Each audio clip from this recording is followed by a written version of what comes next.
PM right off the bat.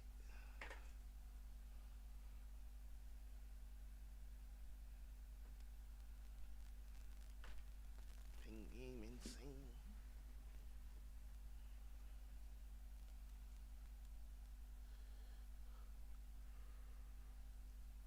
Oof.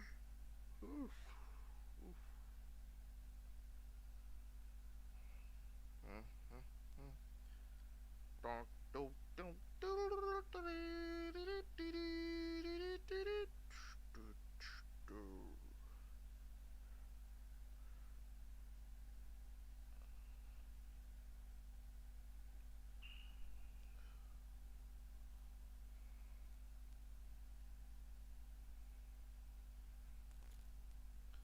Up an insane pen game.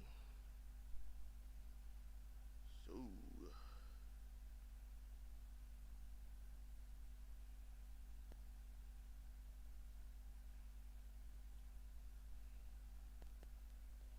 Hey yo, who this, y'all? Who this?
what's going on, guys?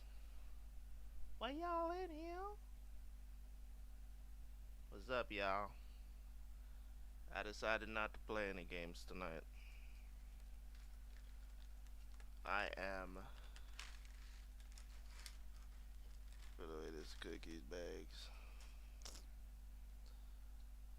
I don't know. I'm just for the past couple of days I've been really exhausted. It's gonna be a tough holiday season for me, man. Even though COVID is going on, people are still just in and out and in and out this damn house. People won't stay home last couple of days. That's been what it is. So I decided to come on and spend about an hour talk about whatever you guys want to talk about. I have a few topics that I wanted to talk about. I have a few topics I wanted to talk about, you know, a few topics. By the way, who's in here? Nobody putting anything in the chat. Is JJ in here yet? If JJ was in here, he would have said something already.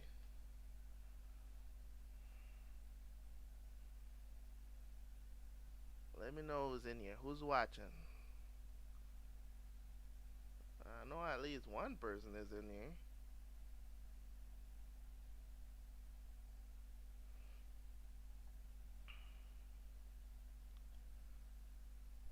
Who's in here? Say something. Type something. Type something. I'm not cutting my hair. Let's just leave it at that. I'm just not gonna come right here. I'm just gonna grow an afro. That's what I'm gonna do. And that's gonna grow an afro. I'm not gonna. I still need to. Let me open up this bottle of wine. I have it already in the room.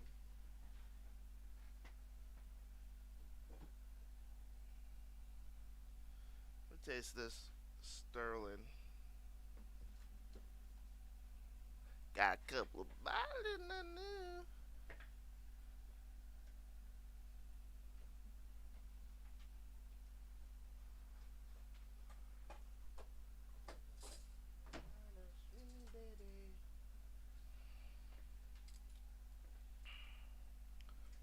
What's up, Chad? What's up, guys? What's up? What's up? What's up? If you guys have anything you want to ask, go ahead and put it in the chat.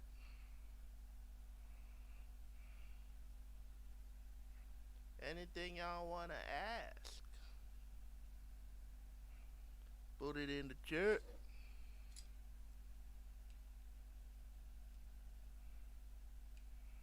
I have a few topics I wanted to talk about. Something outside of the scope, things that we don't usually talk about on the channel. But um, if y'all have any questions before I start talking about that stuff, I mean, 2020 is almost over, right? 2020 is almost over, and you know,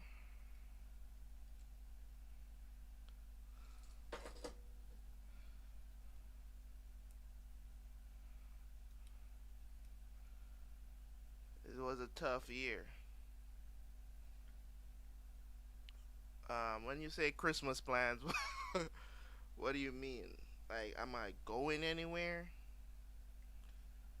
If that's what you asking, no, not going anywhere. Usually, I do go somewhere during Christmas time. If it's not to another family member's house, it's I usually maybe I'll take a vacation and just take like 2 weeks off of whatever I'm doing, work, everything. So this year is gonna be a little bit different because can't really go anywhere. First of all, you can't go anywhere,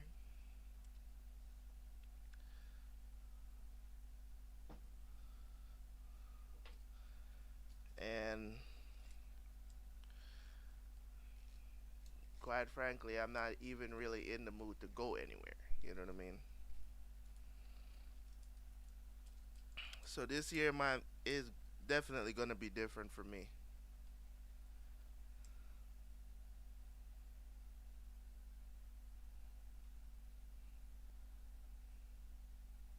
Yeah, cause usually I think no, I didn't take the time. I didn't take time off from the channel last year during Christmas. I think I did take off a couple of days last year from the channel. So yeah. So for those of you, you see, that's why I encourage. I know a lot of people can't make my live streams, but I encourage people to come through for the live streams because I mean, not only is it better, but you know, some people really do think that when you ask them to come on a live stream, you know, you are expecting them to donate and do all of this other stuff. That's why they don't even bother to even turn up to the live stream. You know what I'm saying? Like I could care less if you guys donate or not, to be honest. You know what I'm saying? Cause everything I want, bro, everything I want, I could get. You know, I just want the family to have a place we could come and just chill. You know what I'm saying? That's all I want from you. That's all I want from you guys is to come build a community. Sometimes, you know, What's up, Jose? Jose, can you see? I don't know why I'm doing that. Anyways, yeah. So as I said, I decided not to play any games tonight, but I decided to do the live stream anyways because for some reason between I just felt a little burnt. Can't wait for the pandemic to end. You're preaching to the choir, bro. you know. So for I just felt a little burnt, man, because it was a tough week. It was a tough week. Um, so for Thursday and Friday is usually my big recording days for reactions. Like I record for at least like 12, maybe 16 hours out of the day. I'm just recording from like 6 in the morning, you know. So Thursday I woke up. Thursday I woke up. I went to bed really late in the morning, man, because we had a late night. I woke up at like 2, 3 o'clock in the day, so I didn't get much. I tried to do as much reactions as I could. I couldn't by the time I had to get up and go do other stuff. The only thing I could have gotten done was the stuff that were backlogged already for me to do, like um, Monster and um, what's the name of what did I put out on Thursday? Oh, was it Friday morning? I don't even remember. Something came out on Friday morning. I think it was Black Sails. Yeah, I think it was Black Sails. So I have 3 more episodes of the season for Sons of Anarchy to do. So that's not gonna come out until next week because I didn't get a chance to do that. So had a late night again on Thursday, and then Friday I didn't get up until like 4 o'clock in the afternoon. so, so I was like, okay, I guess reactions are screwed for this weekend. so I just decided to just take the rest of Friday off. And then today was hectic too, so I was like, you know what? I'm just gonna do a live stream tonight. And this usually happens around this time of the year for me. People visit, you're talking to them for hours, people you haven't seen, whether it's all year or whatever. So people are kind of like, it's a little bit safer now than it was before with COVID. It's still a danger to many people, don't get me wrong, but people are traveling to, what I'm saying, to go see their families. People are trying to work around the pandemic because you have people that they live down the street from their family and they're not going, they can't see their family, like they're not taking the risk. you know a lot of people has lost their family members this year that they didn't expect to lose them because of COVID. Even I know I didn't say this, you know I lost someone not to COVID but to cancer.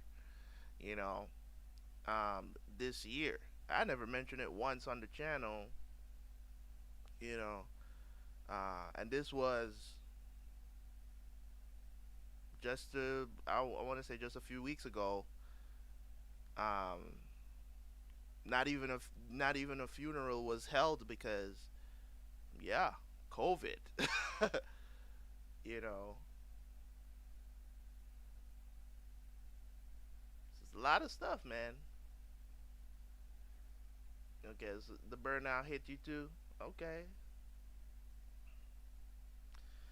hey man, are you home colleging or are you get to go to school like out of the house? Or are you like home colleging like like my nephew? You gotta be home colleging. Well, that's what they call it now.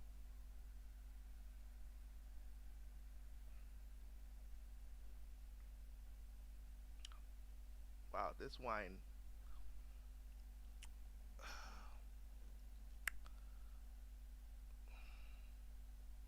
It's alright. It's alright. This one don't have a. He don't have the kick of the last one I had. I'm not a wine connoisseur or anything, but I've dabbled in those circles, if you know what I mean. You know what I'm saying? I've been to the.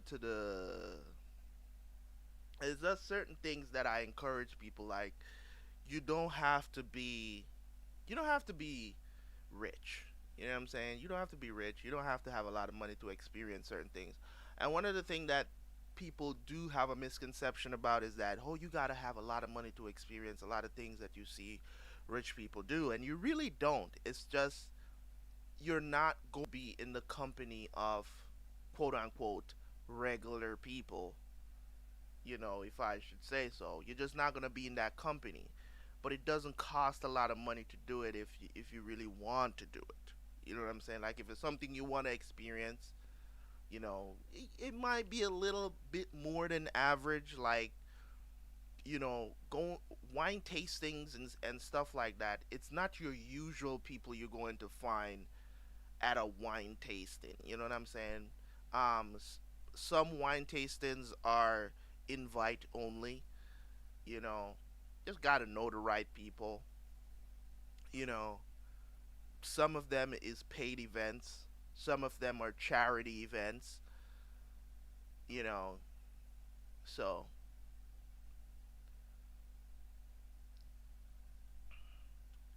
and since as you guys are not asking any questions, I'm gonna start talking about some stuff that I want to talk about, other than just how this year. I don't want to talk about 2020. 2020 is trash. It's trash. It's been trash. It ain't planning to change. Okay, let me fix my microphone so you guys can hear me clearly. I'm really loving this mic. How do I sound? How do I sound on this mic on the stream? Because I don't know how I sound. Am I coming through clearly? Just want to know. Let me know.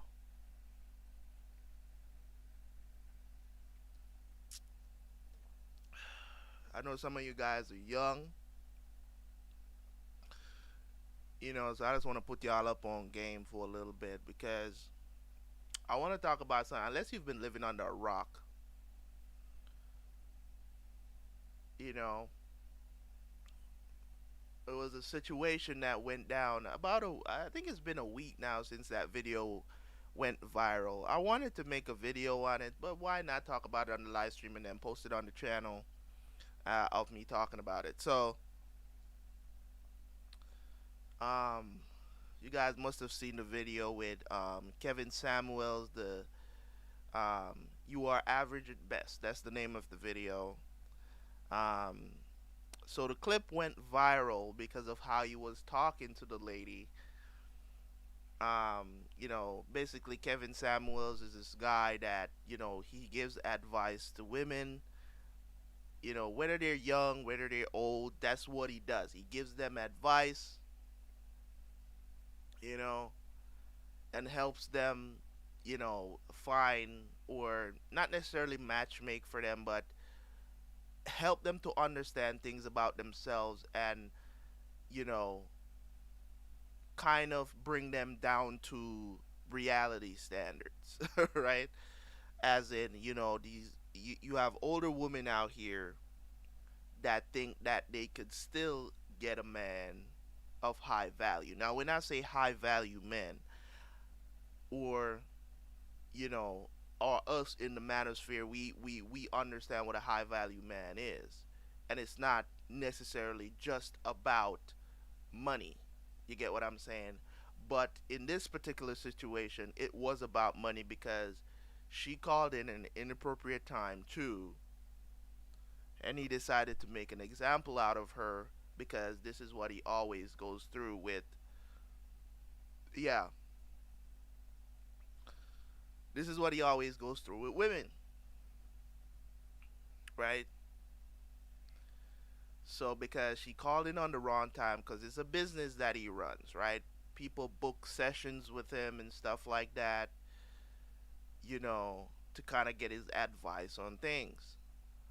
You know, I mean, I could have started a business like that a long time ago. If so, if so be it. I didn't even know you could make a business out of something like that. That's crazy because I didn't know, you know, women are actually out here, you know, calling, like, asking men for advice for that matter. Unless, the only time that happens is when you're the dude in the friend zone. You know what I mean? Um, that's when they come to you with their thoughts and problems. But in this particular situation, that's what was happening. So she's calling for advice. He broke it down for her. She's basically saying she wants a six-figure guy because she's a six-figure gal, and because she owns a business and all of this other stuff. I don't want to go through the whole thing. I mean, we could watch it right now, but I don't want to do that. So, but in any case, the point of the matter is this: you wanted advice. One of the things that with women, and I've been noticed this from, you know, from a guy that was married, divorced, and now in a relationship. I can tell you this about women: women does not take advice very well. They just don't. They feel like they should always be the one giving advice. So if you don't put your foot down and say, nah, this is how it is, this is real, most of the time they really do not get it. They don't get the reality of things.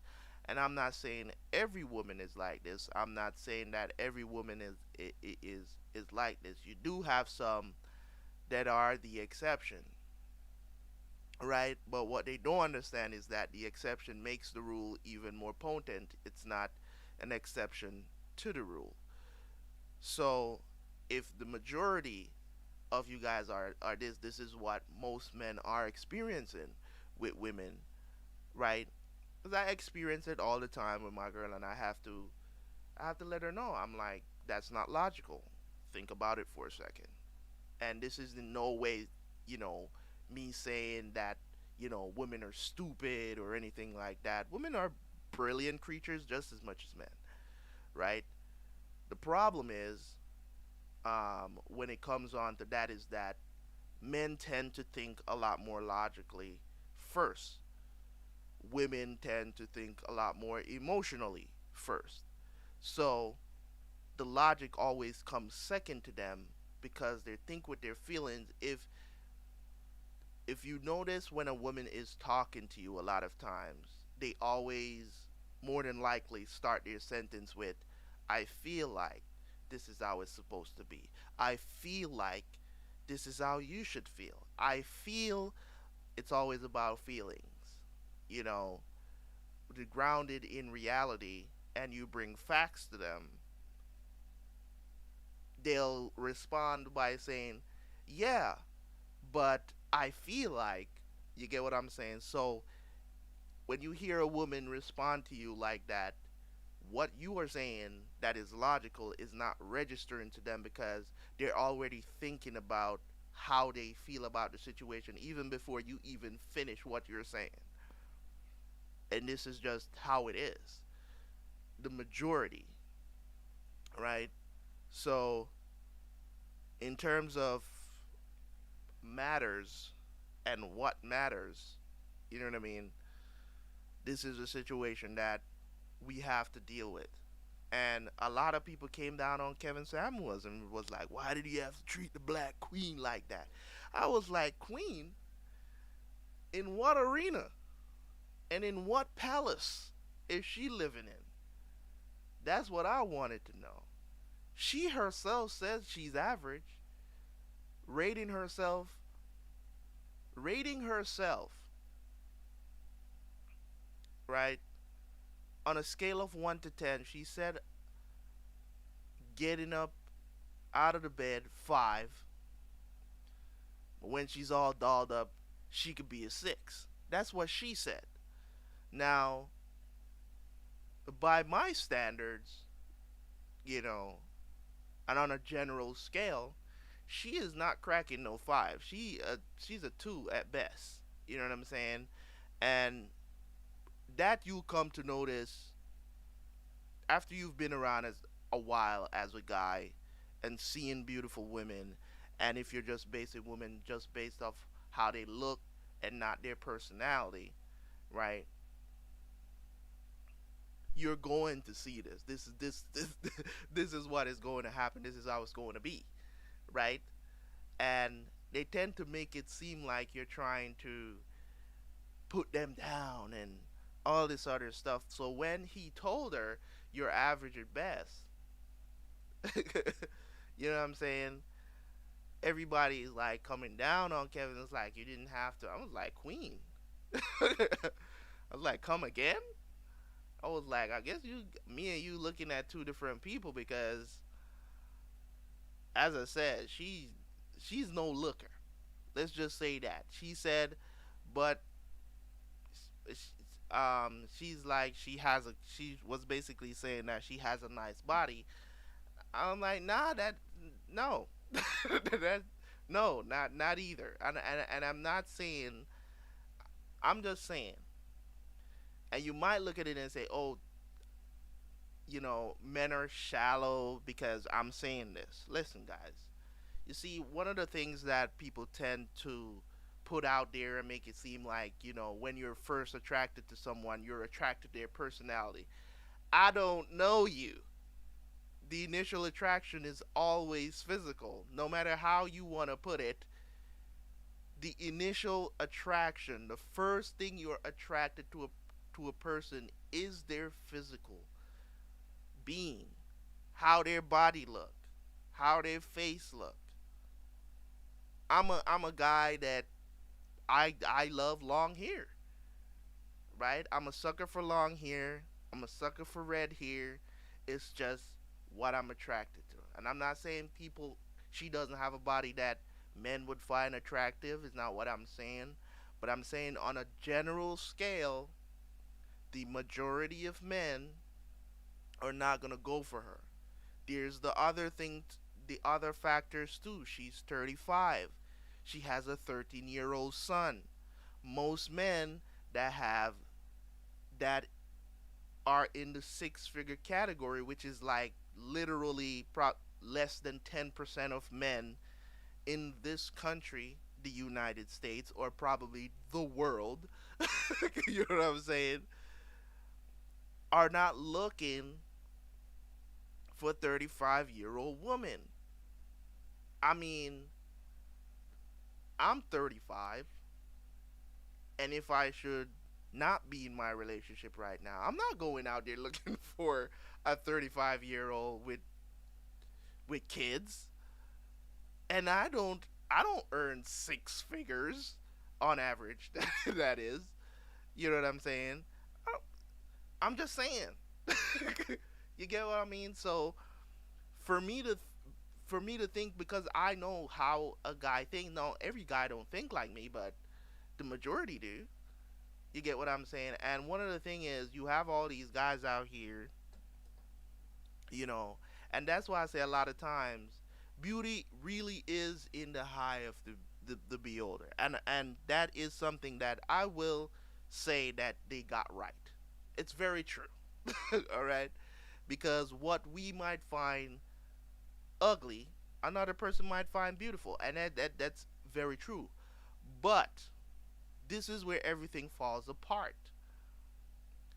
You are not looking for somebody who's, earning, say, 50, 60,000 a year. You're not looking for somebody like that, because you would be saying that you are dating down. Now, when we earn, you know what I'm saying, six figures, five figures, whatever, seven figures, when we do that and when we talk, or when we date a girl that, you know what I'm saying, like we go to a store, a restaurant, or wherever you go to meet women these days, the park, wherever, on the street.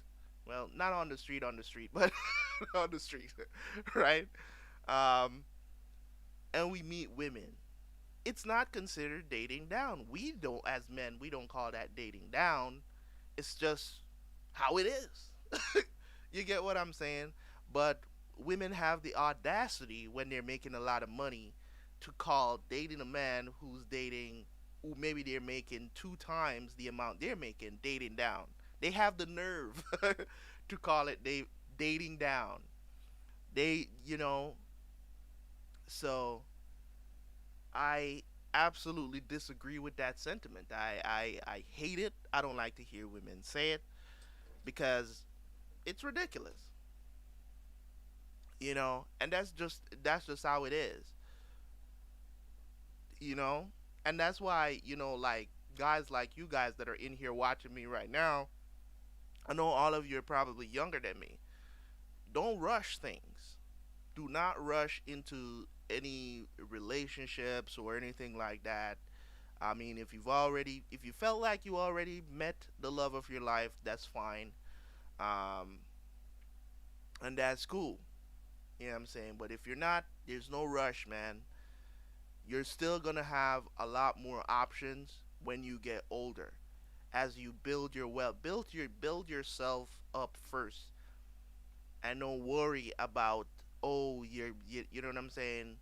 Don't, even when you're 40 years old, you might still have to be beating them off with a stick. I'm telling you, the more you build up yourself, trust me, the women will come. That's not an issue.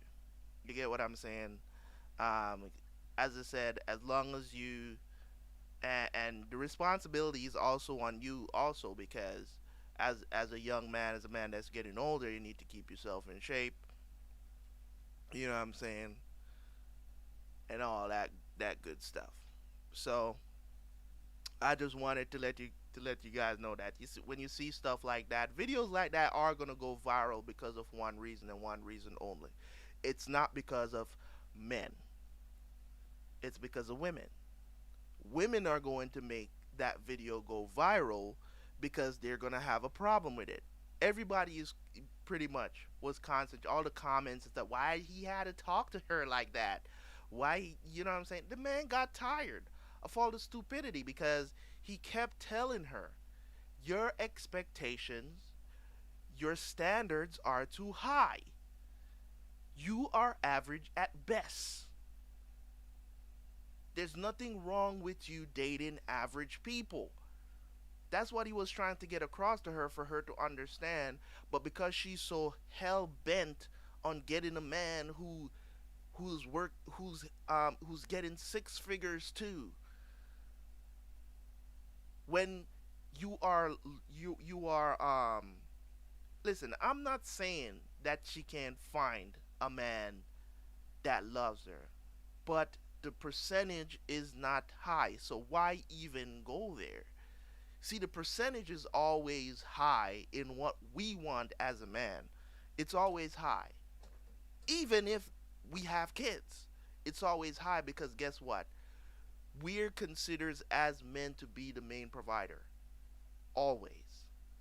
Even when you think you're not. You are. You know what I'm saying? In majority of situations, a man, that's the position a man is going to find himself in in relationships with women, right? I don't know how the gay dynamic work. I don't know how that stuff works because I've never observed it up close and personally. I've just known gay people. I've never really observed a gay couple. Like I don't have gay couple friends. Okay, just know a couple of gay people. Okay, right? So I don't know that dynamic. I don't know how that goes. So I'm not even going to comment on it, right? So I know about male and female relationships. That's what I know about.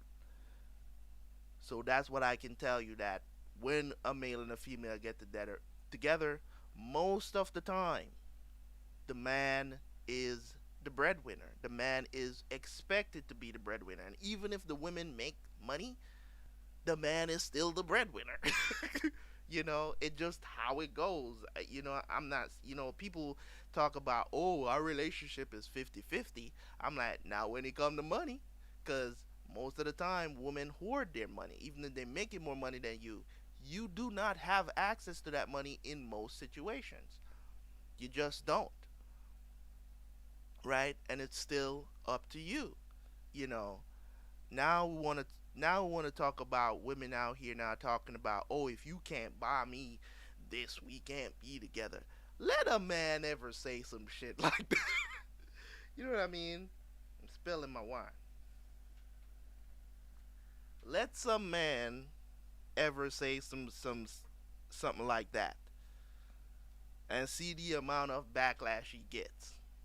Especially if he's a famous person, let him say, if hey, if you can't have sex with me, you know what I'm saying? If you can't have sex with me, if 2 times, 3 times a day, morning, noon, and night, 7, 12, and 7 again.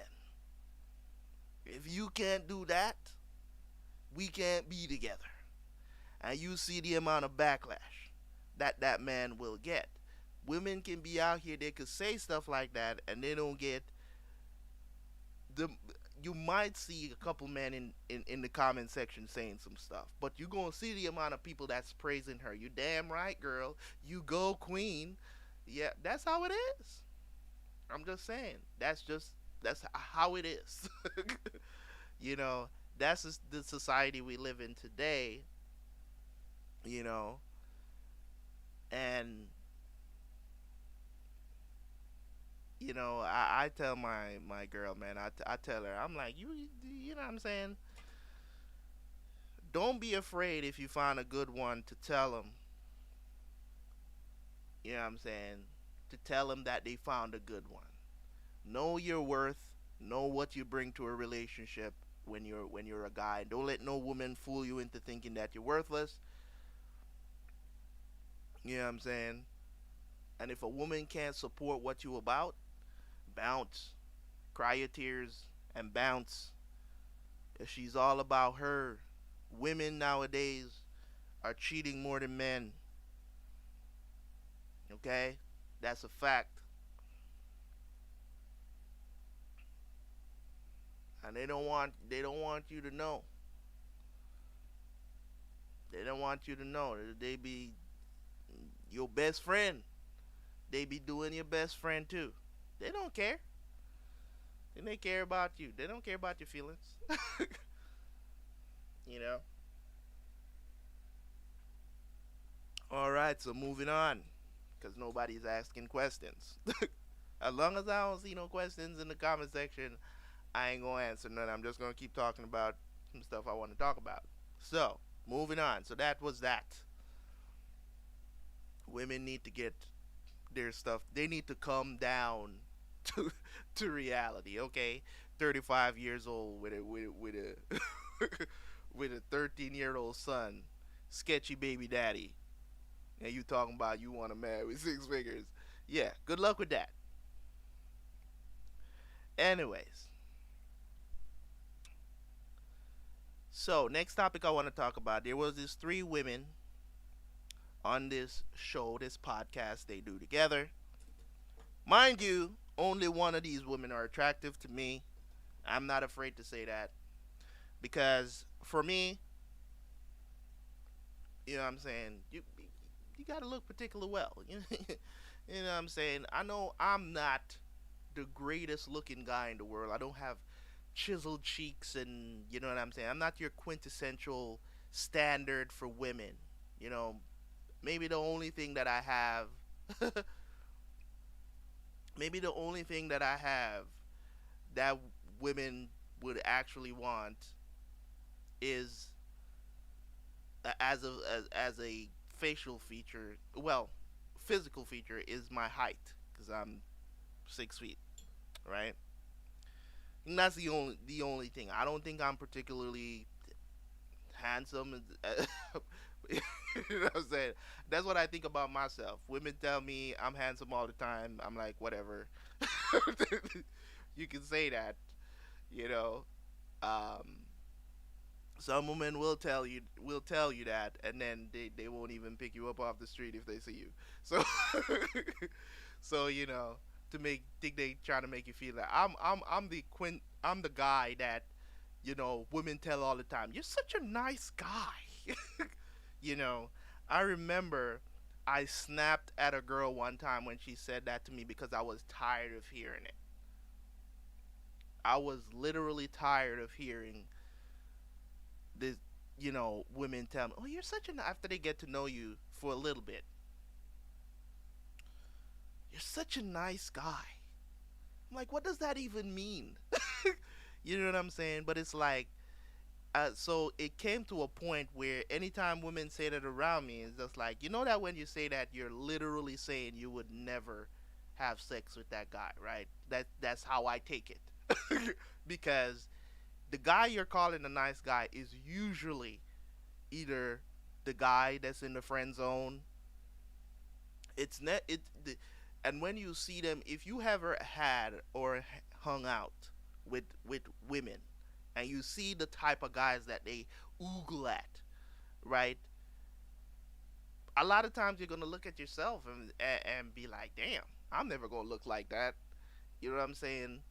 And the thing about it is, they want the six-figure guy to marry them, but they're never going to approach the bartender that they oogle at the club or whatever and see if something can develop from that. It's always, what I'm saying, oh, I would take him to, and have sex with him or whatever the situation, what I'm saying? Because I've been out with, my girl and her girlfriends. I've been out, not by myself. Hell no, I'm not doing that shit. You know what I'm saying? Not by myself, but like with a homie or stuff like that, and his girl will go out, double date, whatever.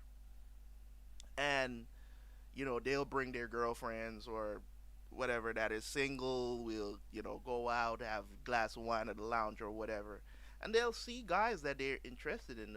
Bartender. Bartenders are usually you know really usually, I'm not saying always, but usually handsome looking dudes. In That's to my experience. I don't know if bar owners or whatever you they do that on purpose. It's probably is because it's the same thing with women, right? You usually find very attractive women that are waitresses and stuff like that. Usually, what I'm saying, more than likely, you're gonna see pretty girls that are, if they're waitresses at restaurants and stuff like that, they're usually pretty. It's a you might look at it but it's a business decision. It's a business decision. It works because, as I said, nobody's gonna complain if men are coming around to a restaurant. You're not gonna complain if there's a bit of eye candy there. And I'm just being real. I'm just being real because people are saying, why can't they just exist? Hello, this is the real world, and this is what I keep telling people. Is like, I cannot help what I'm attracted to. Yeah, of course I'm not going to stare at you the entire time I'm there, but there's nothing wrong. And a lot of times people say, "Oh, the society that we live in today, people are just they're just so picky about everything. You like, do you want me to walk around with my eyes closed? What is wrong with you?" And I get it. Women feel like they're a piece of meat. Well, guess what? Guess what? I feel like a piece of meat too, but guess what? We just accept the fact that women look at us, but you can't accept the fact that men look at you. I just don't understand. That dynamic just does not make any sense to me. It just doesn't. That dynamic, that double standard of things just doesn't make sense to me because it's like, yes, sometimes I do feel like a piece of meat because women sometimes they stare when they see you out there looking good, you dress nice, blah blah blah. They look at you, they stare. But guess what? I move along. Doesn't bother me because that's a part of the territory. You get what I'm saying? Especially when you're with your woman. Especially when you're with your woman, that's when women want to look at you the most. So you just come to the acceptance that, hey, that's just how it is. But when it comes on to women, oh no, it's sexual harassment with the eyes. you know, and it boggles my mind sometimes how they just don't get it. If we're attracted to you, we're going to stay. Now, I'm not one that's going to advocate for catcalling. That I've never liked it. I've never done it. I'm saying I've been around dudes that do it, and I've always said them, do it. Come on, man, shit is corny. Stop it. you know what I'm saying? And I can get why women would get irritated by catcalling. You know what I'm saying? Meanwhile, on the other hand, women, when they see you, they don't catcall. They will grab your ass, and you can't do nothing about it. If you like, what the hell are you doing? Why are you touching me? You know what I'm saying? All of a sudden, now you're gay. you know what I'm saying? That's the attitude that we get if we respond to stuff like that, right? So it's it's just crazy how the double standard goes. So crazy times. So these three women. Let's get back on topic. these three women. I don't know if you guys have seen that clip. It was also a clip that went viral. Three women sitting down saying that they don't understand the craze of why these grown ass men are going crazy over the new PS5. Now, you guys know what I went through to get my PS5. And I was very irritated by this video because this woman must think this is the 50s or something. This is the 2020s. We're going into the 2020s and we still got people out here still hating on video games. Are you serious?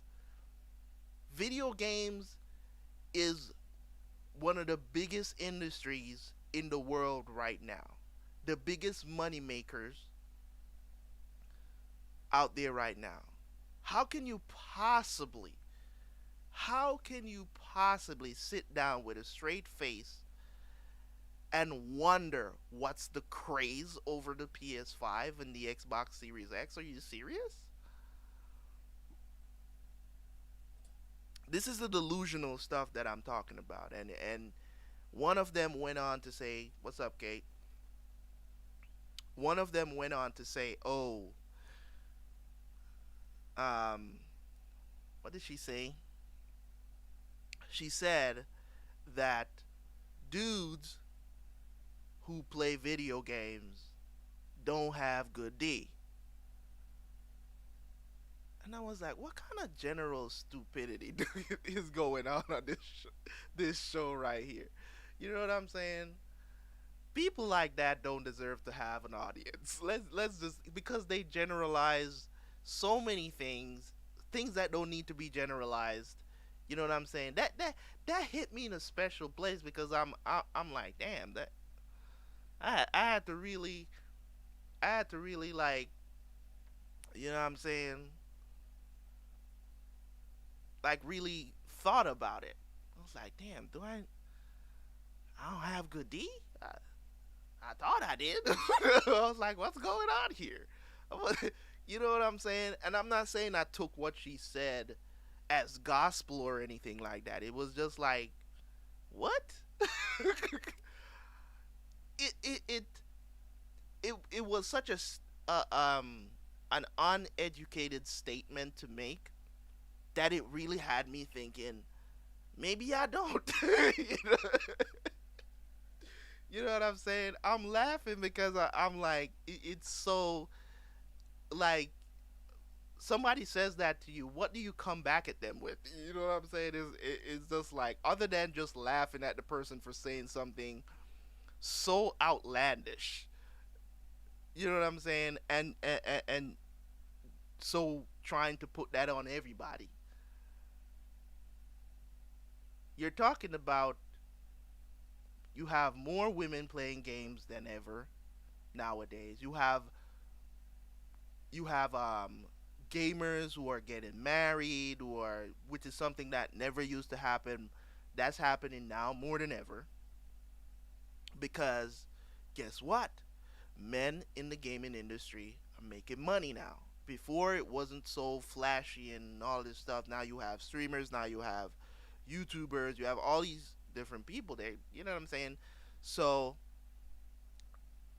finding a guy that doesn't play video games is harder to find these days, especially with the younger generation. Not even my generation, because even my generation is still playing video games, but the younger generation, guys that are in their 20s, late teens, it's hard to find a guy that is late teens, early late 20s. That's all I have to say. Good luck. There was one lady on the show that was trying to bring reason, um, which she was the most attractive girl there, because the other two, I don't know, they're trying, you know, they're trying, and I am throwing shade at them, because they were just being completely unreal about this, about the entire situation that they were talking about. It just, some of these women, sometimes I'm looking at them like, how are you even getting any D at all? You know what I'm saying? Because I guess must got some good head game. I don't know. I don't know. I don't know. I'm a little tipsy. I've taken 2 sips. This wine is really strong, but whatever. I don't care. Yeah. So yeah. So that's the situation. That's the situation, man. That a couple of things I wanted to talk about that's been going on. So to transition into my next topic, um, I've made a couple of videos. I've made a couple of videos. I have not put them out yet. I don't think I'm going to, but I did make the videos about this situation. I just don't know if I'm going to put out the video. Maybe I can address it on the live stream and I'll maybe cut it out, put it on the channel as a video. But what I wanted to talk about was Cyberpunk 2077 and my experience with it. Um, Cyberpunk 2077. So let me get the negatives out the way. The negatives. Let me get the negatives out of the way. Right? The negatives are thus this of my experience on it. I know this is not everybody's experience. I have not encountered a lot of bugs in this game. Um, and I wish the people who have not encountered a lot of bugs, who have had a somewhat great experience with this game, would actually speak out, but maybe they're just busy playing the game. I don't know. But the backlash that is coming towards CD Projekt Red, it really, it, for some reason, as I see all this stuff coming towards them, I just kind of felt some sort of way about it, because it's a lot of negativity coming towards them. And you know how culture is these days. And listen, I am not saying that they don't deserve what's coming to them. They did put out a bad product for the most part. They did, especially for last gen. PS4, Xbox One editions were trash.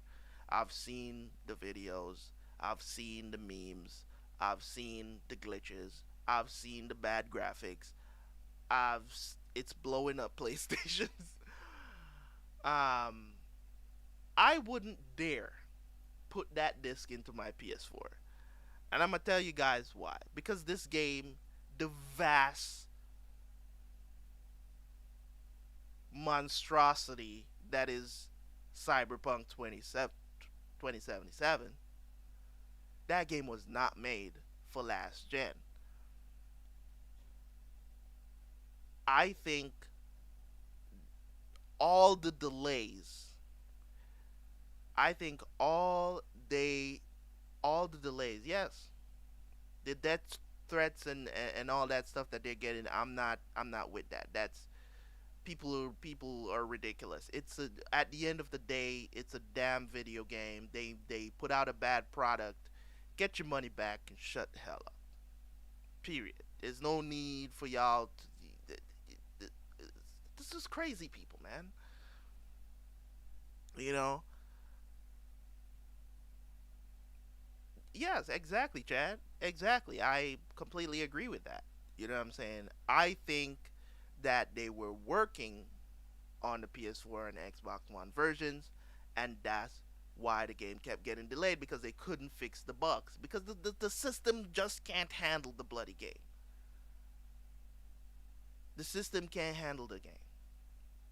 My experience on TBR, what is Adam saying right now? Right? So, for me, I made a video. I was trying to send some positivity their way because so much negativity. They've lost a lot of money. Sony took the game out of the PlayStation Store. You know,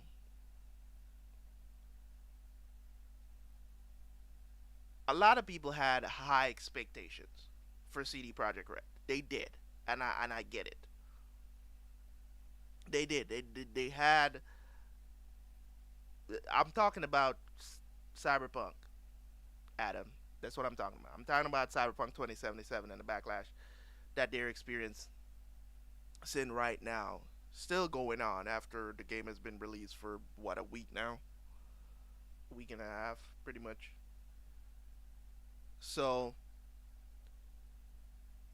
the PS4 and Xbox One versions are basically unplayable.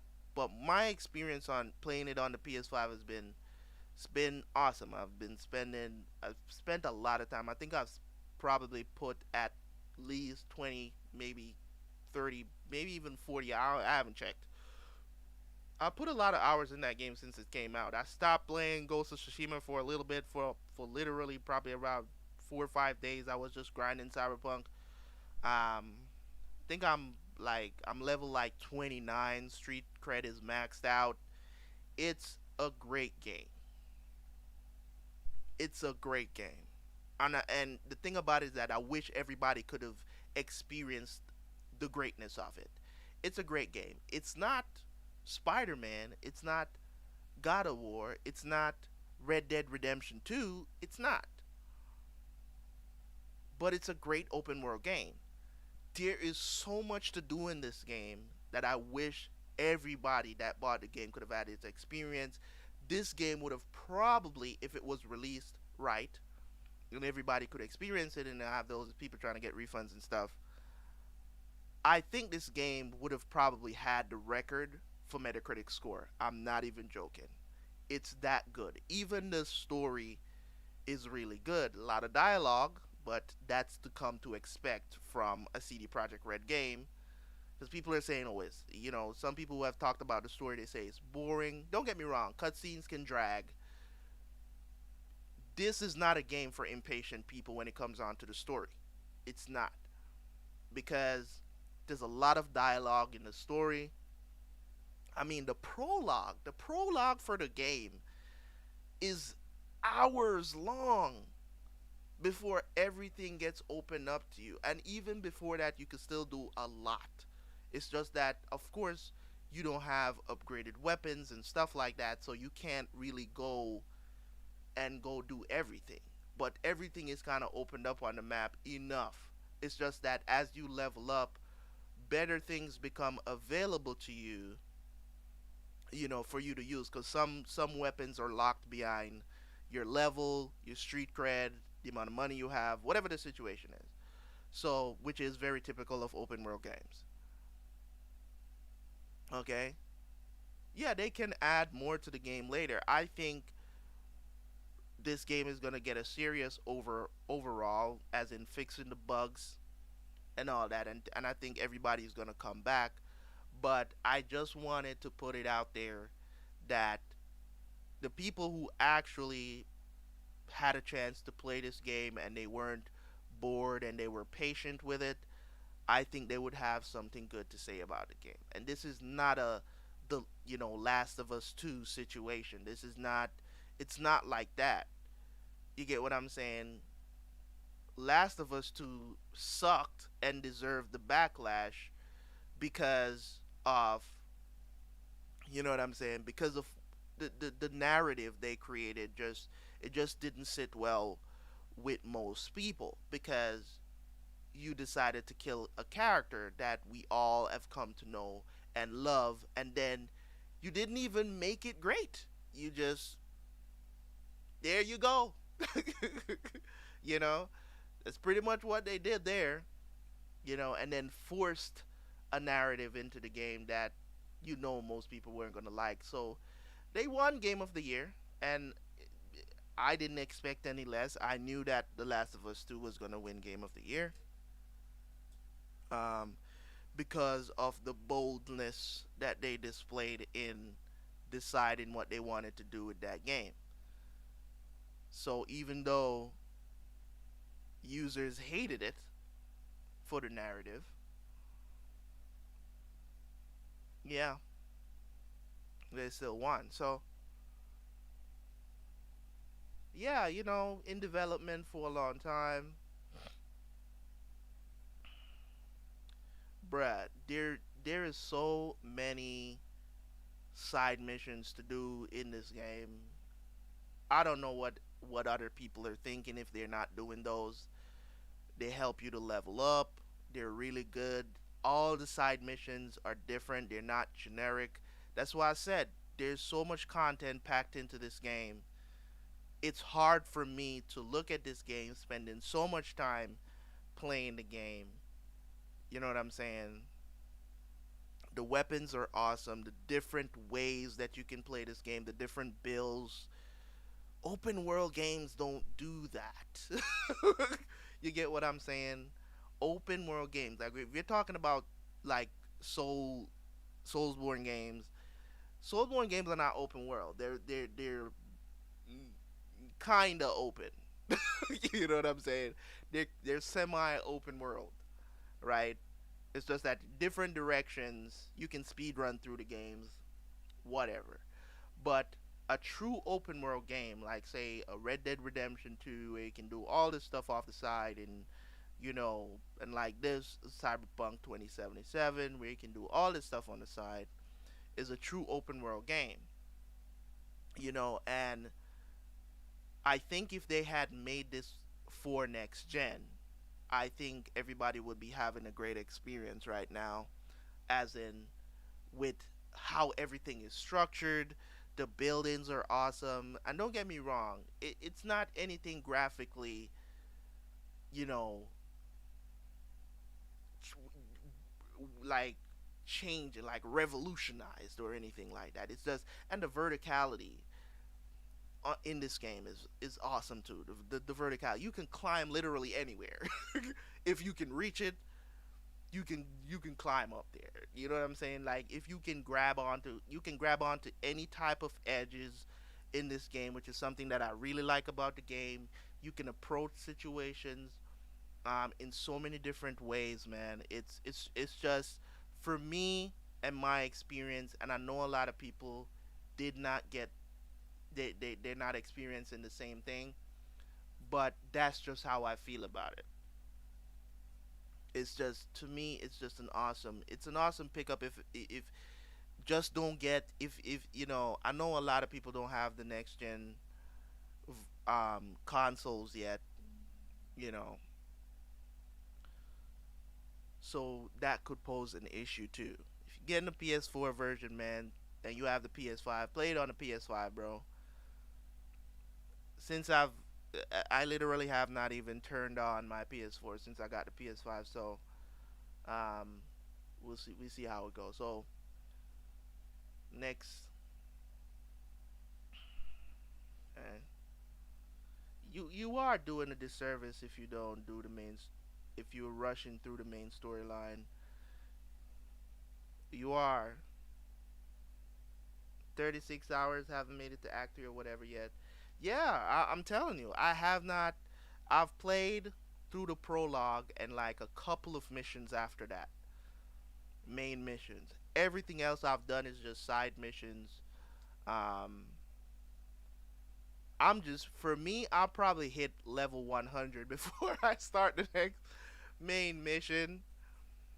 To be honest, because the game is just so enjoyable to just drive around, trying to stop these little street gang stuff, looking for legendary weapons and stuff like that. It's just fun to me, and that's why I told you guys I cannot stream open world games.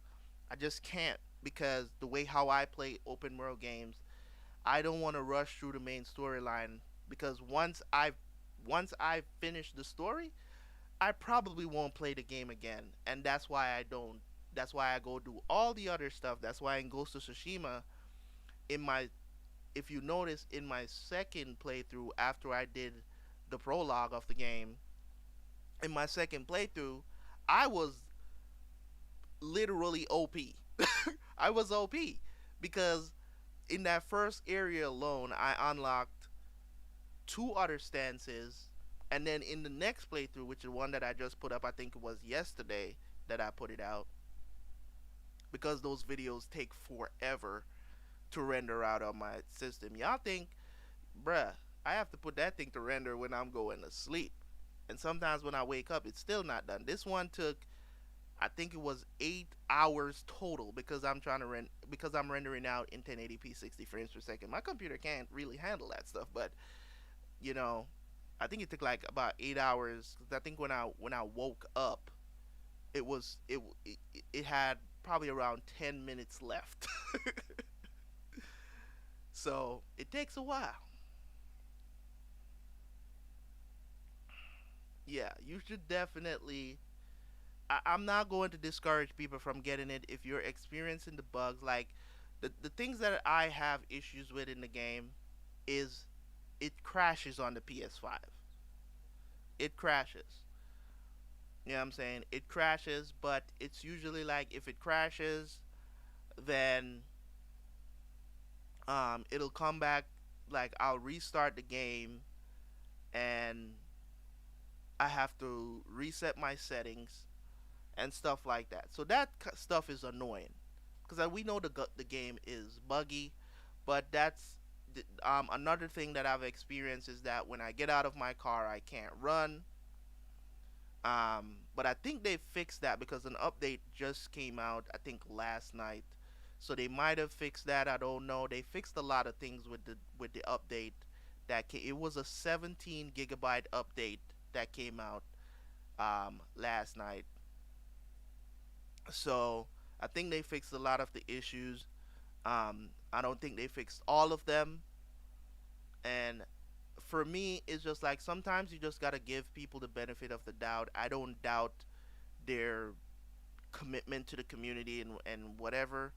Sony had all right to take the game down because too many people were requesting refunds, and the game for the PS4 is just a buggy mess. And the majority of Sony, people who have PlayStations right now, the majority of them still have PS4s. Not everybody gotten their hands on a PS5 yet because you already know that situation. So still have a lot of people who wants to play the game and they don't mind playing it on last gen. So I'm just saying, if it's something that you're on the fence about, just give it a little bit of time. If you haven't picked it up yet, just give it a little bit of time. Give them time to work on the game. I think that it's a great game if you get to experience it, and I think more people who are having the same experience that I'm having, they should speak out and send some positivity towards CD Projekt Red because one thing you don't want a great studio to go away in gaming. I know a lot of people will say, "Oh, there's so many of them, they probably won't be missed." Remember, guys, we have people like Ubisoft who don't give a rat's ass about video games that they put out. Bruh, I don't know what's the rage around Ubisoft games because they're pretty much all trash. You know, I think Phoenix. What's the name of that new game they have? I think it's Phoenix Rising or something like that. I tried out the demo. It was pretty cool, but it's still very generic, and that's what I don't like about Ubisoft. Everything about them now is just very generic. They don't really put heart and soul into what they're creating anymore. And I remember when Ubisoft was the top studio. Believe it or not, they were on top when they were releasing Assassin's Creed, the first three. They had those under their belt. They had what else did they have that was going for them? They had a bunch of games. I don't know what happened to to the good devs, but Ubisoft has just been become very generic, man. Like they're I don't even want to talk about like Wildlands was pretty cool. I liked Wildlands was pretty good, but then they made Breakpoint, and then I was like, it's just the same game. You came out with this great trailer, making it look like this is a great yes Far Cry. That's what I'm saying. In those days, what I'm saying, Ubisoft was what I'm saying, they wasn't it wasn't hit or miss with them. It was straight hits. Ubisoft was on top. Everybody wanted their games. Same thing with EA. Look at where they are now. You know what I'm saying? It's the same thing with EA. You know what I'm saying? EA used to make NBA Live used to be the shit. You know what I'm saying? And then everything just went downhill for EA because they kept just creating the same thing over and over again, and everybody was fed up of it.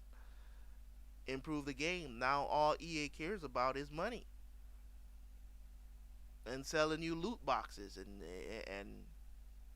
the generic FIFA. I used to be an avid FIFA player. Like I love out of every sports game that I was playing, FIFA was my favorite, right? And then I realized they're not improving the game. So why am I still buying it every year? It's the same thing. Every year, everything I think FIFA 2015, and then they started a storyline and I checked that out. I was like, okay. But then it just became, as I said, generic. Just no improvements whatsoever. You got to make some changes. The same thing that 2K is going through right now. The game is the same thing every year. Remember, 2K came in and they basically monopolized the basketball game market and basically pushed NBA Live to the side. Everybody was like 2K, 2K, 2K.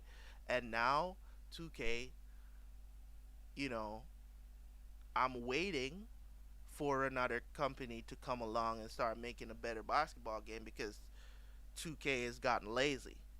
And that's what happens. Making a game, creating a game that comes out every year, same thing with Call of Duty. Devs are getting lazy.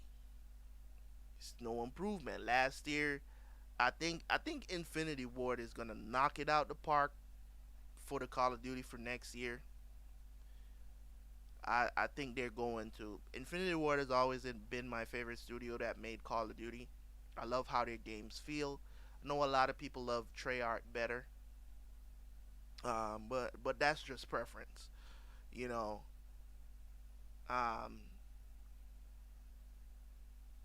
when it comes on to what people want, you can't please everybody, but you can please most. And I think especially this year, and I think what is killing Call of Duty is not necessarily the game, is the skill-based matchmaking that they've put in the game. That's what's killing the game. It's not even about the game itself, because if Call of Duty Cold War was not so sweaty, I would play it. I would play it. It's too sweaty. You know what I mean? Every Call of Duty, if you go back, me and Guts was playing Black Ops 4 the other day. Man, When I was playing Black Ops 4, that game was not so sweaty, and I think they've implemented the skill-based matchmaking in all the Call of Duties now for some reason. I don't know why. It seemed like it because people were not that good at or maybe people were just not that good at Call of Duty yet, and everybody's just super good now, which I don't think is the issue. I just think that you're getting into these lobbies with just guys that are just as skilled as you or even better than you. And it's frustrating because I got to concentrate too much. I don't want to concentrate that much. I'm a casual gamer. I'm not playing games for money. You know what I'm saying? I don't need to be getting my palms don't need to get sweaty. You know what I'm saying? Um, Another thing I wanted to talk about. You guys know that if you've been living under a rock, probably not. You probably know that Eminem dropped a new album. I'm not planning to react to it. Maybe when I get to it, I get to it. But I have been listening to the album. I've heard some of the songs. Um, soon as it dropped, I bought it because Eminem, that's my dude.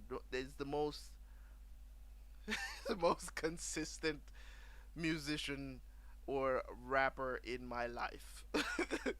You know what I'm saying? Eminem, in my opinion, has never let me down with his penmanship to the pad. Never let me down. You know what I'm saying? He's had some, so-so beat choices, you know, and decisions on albums, but when it comes on to his pen and how he writes, he's never let me down, man. Like, and for some reason, Eminem is the only rapper that is improving. How? You know what I'm saying? Like, for me, if you see some of these older artists, when you're talking about like Busta Rhymes just came out with an album, and Busta did what I expected Busta to do. It did nothing about Busta's album surprise me. I I know his style. You know what I'm saying? Busta doesn't necessarily up the ante. It was a great album, but when Eminem drops, when Eminem drops, it's you listen to his music, you're like, you got better? How? You know what I'm saying? I mean, dude is what, 48? Something of the sort, somewhere there, late 40s. Dropped an album in January, and here we are at the end of the year with another album, or an extension of the album, I should say, at the end of the year. And it sounded like he got better.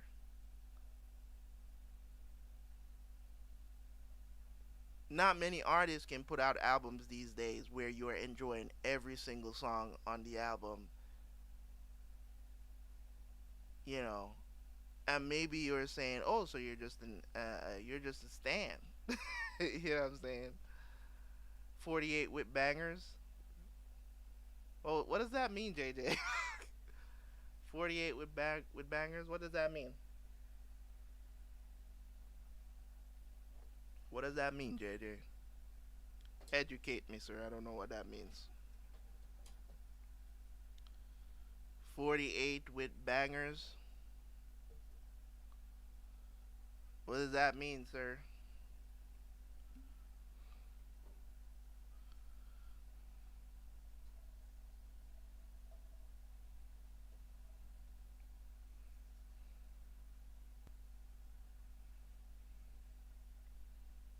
All right.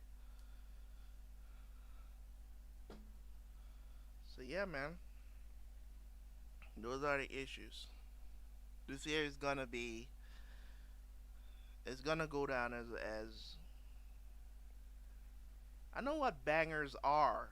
I'm saying your whole sentence, JJ. What does it? Oh, you 48. Okay, now I get it. You said 48 with bangers. Again, I know what bangers are. I'm not that old.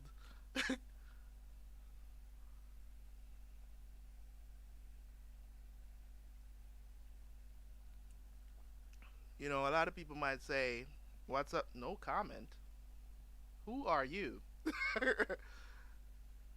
You've definitely not been on my stream before, or are you?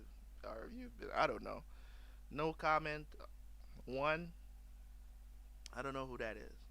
Are you? I think I've seen a comment from you on my channel before.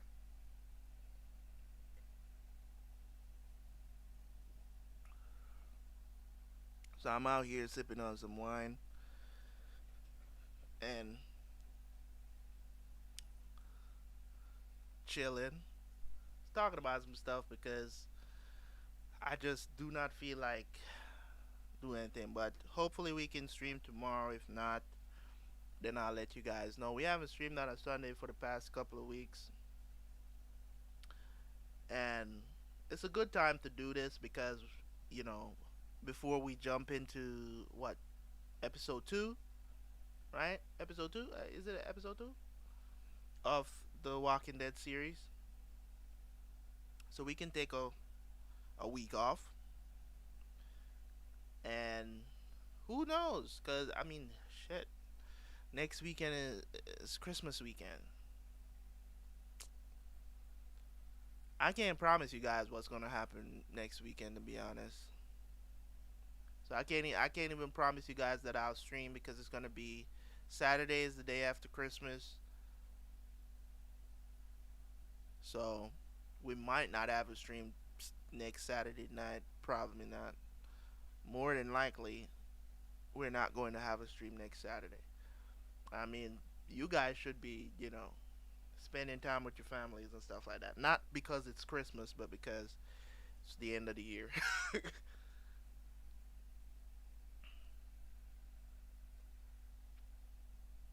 And I know some people is like, no, it's happy holidays. You know, like I've heard, like people has corrected me before. You know, I don't celebrate Christmas. I don't need you to tell me Merry Christmas. I'm like, okay, bruh. People are so uptight these days about being politically correct. You know what I'm saying? It's just like it's just it's stressing. You know what I mean? Like it's just stressful to think about all these other things that other people don't mess around with. Some people don't celebrate Christmas because of religious reasons, and and it is what it is. Like I don't argue about it or whatever. That's what you want to do. That's what you want to do. That's what your religion requires. It's all you. You know what I'm saying? It's all you. Do you, boo boo? You know what I'm saying? So for me, happy holidays, Merry Christmas, whatever you want to say. You know, you're going to get happy holidays, Merry Christmas from me. You know, or whatever you celebrate, Hanukkah, whatever you celebrate. I don't know. I just think that stuff like that, people get too upset about these very simple things. You know what I'm saying? That you shouldn't get upset over. It's just, do you really believe that God cares? Like, is it that's it's like, do you really think God is up there? Is like, you better say Merry Christmas, or you know what I'm saying, or oh, we don't want him to say Merry Christmas. Like, he doesn't care. And that's if you do believe in a God. You know what I'm saying? So it's like, why do you think that he would care?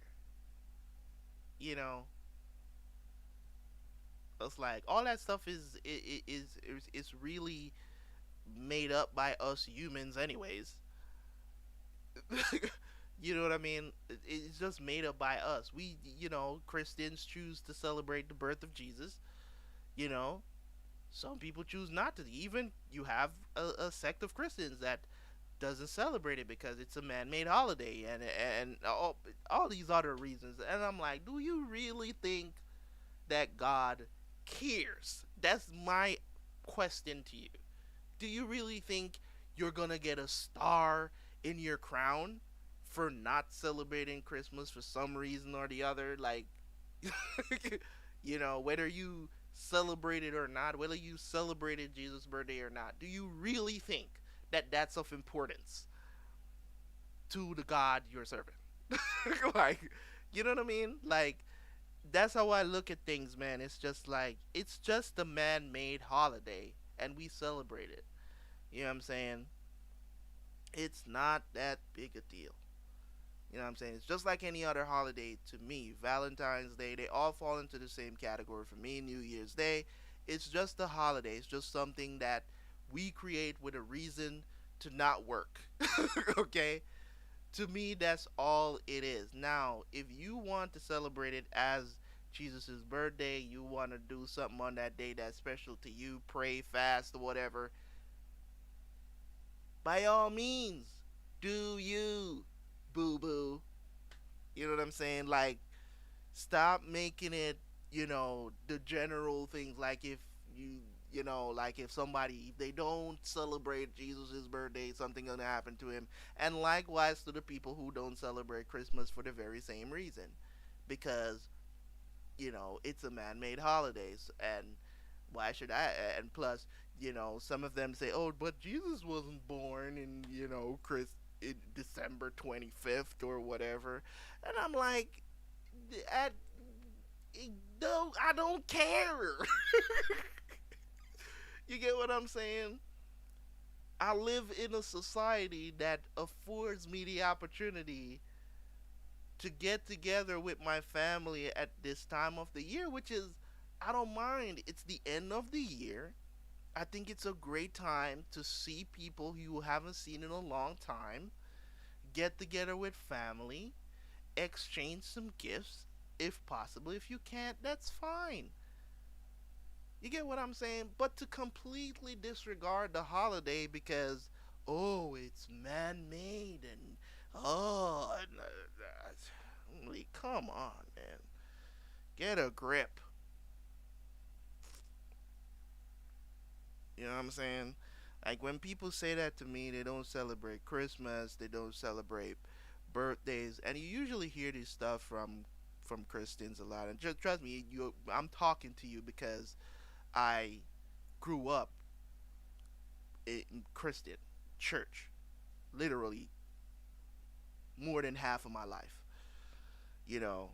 And it's when I started to really question a lot of these stuff that I realized that a lot of this stuff, it doesn't really matter. The stuff, a lot of stuff that Christians argue over and try to convince people off, it really doesn't matter.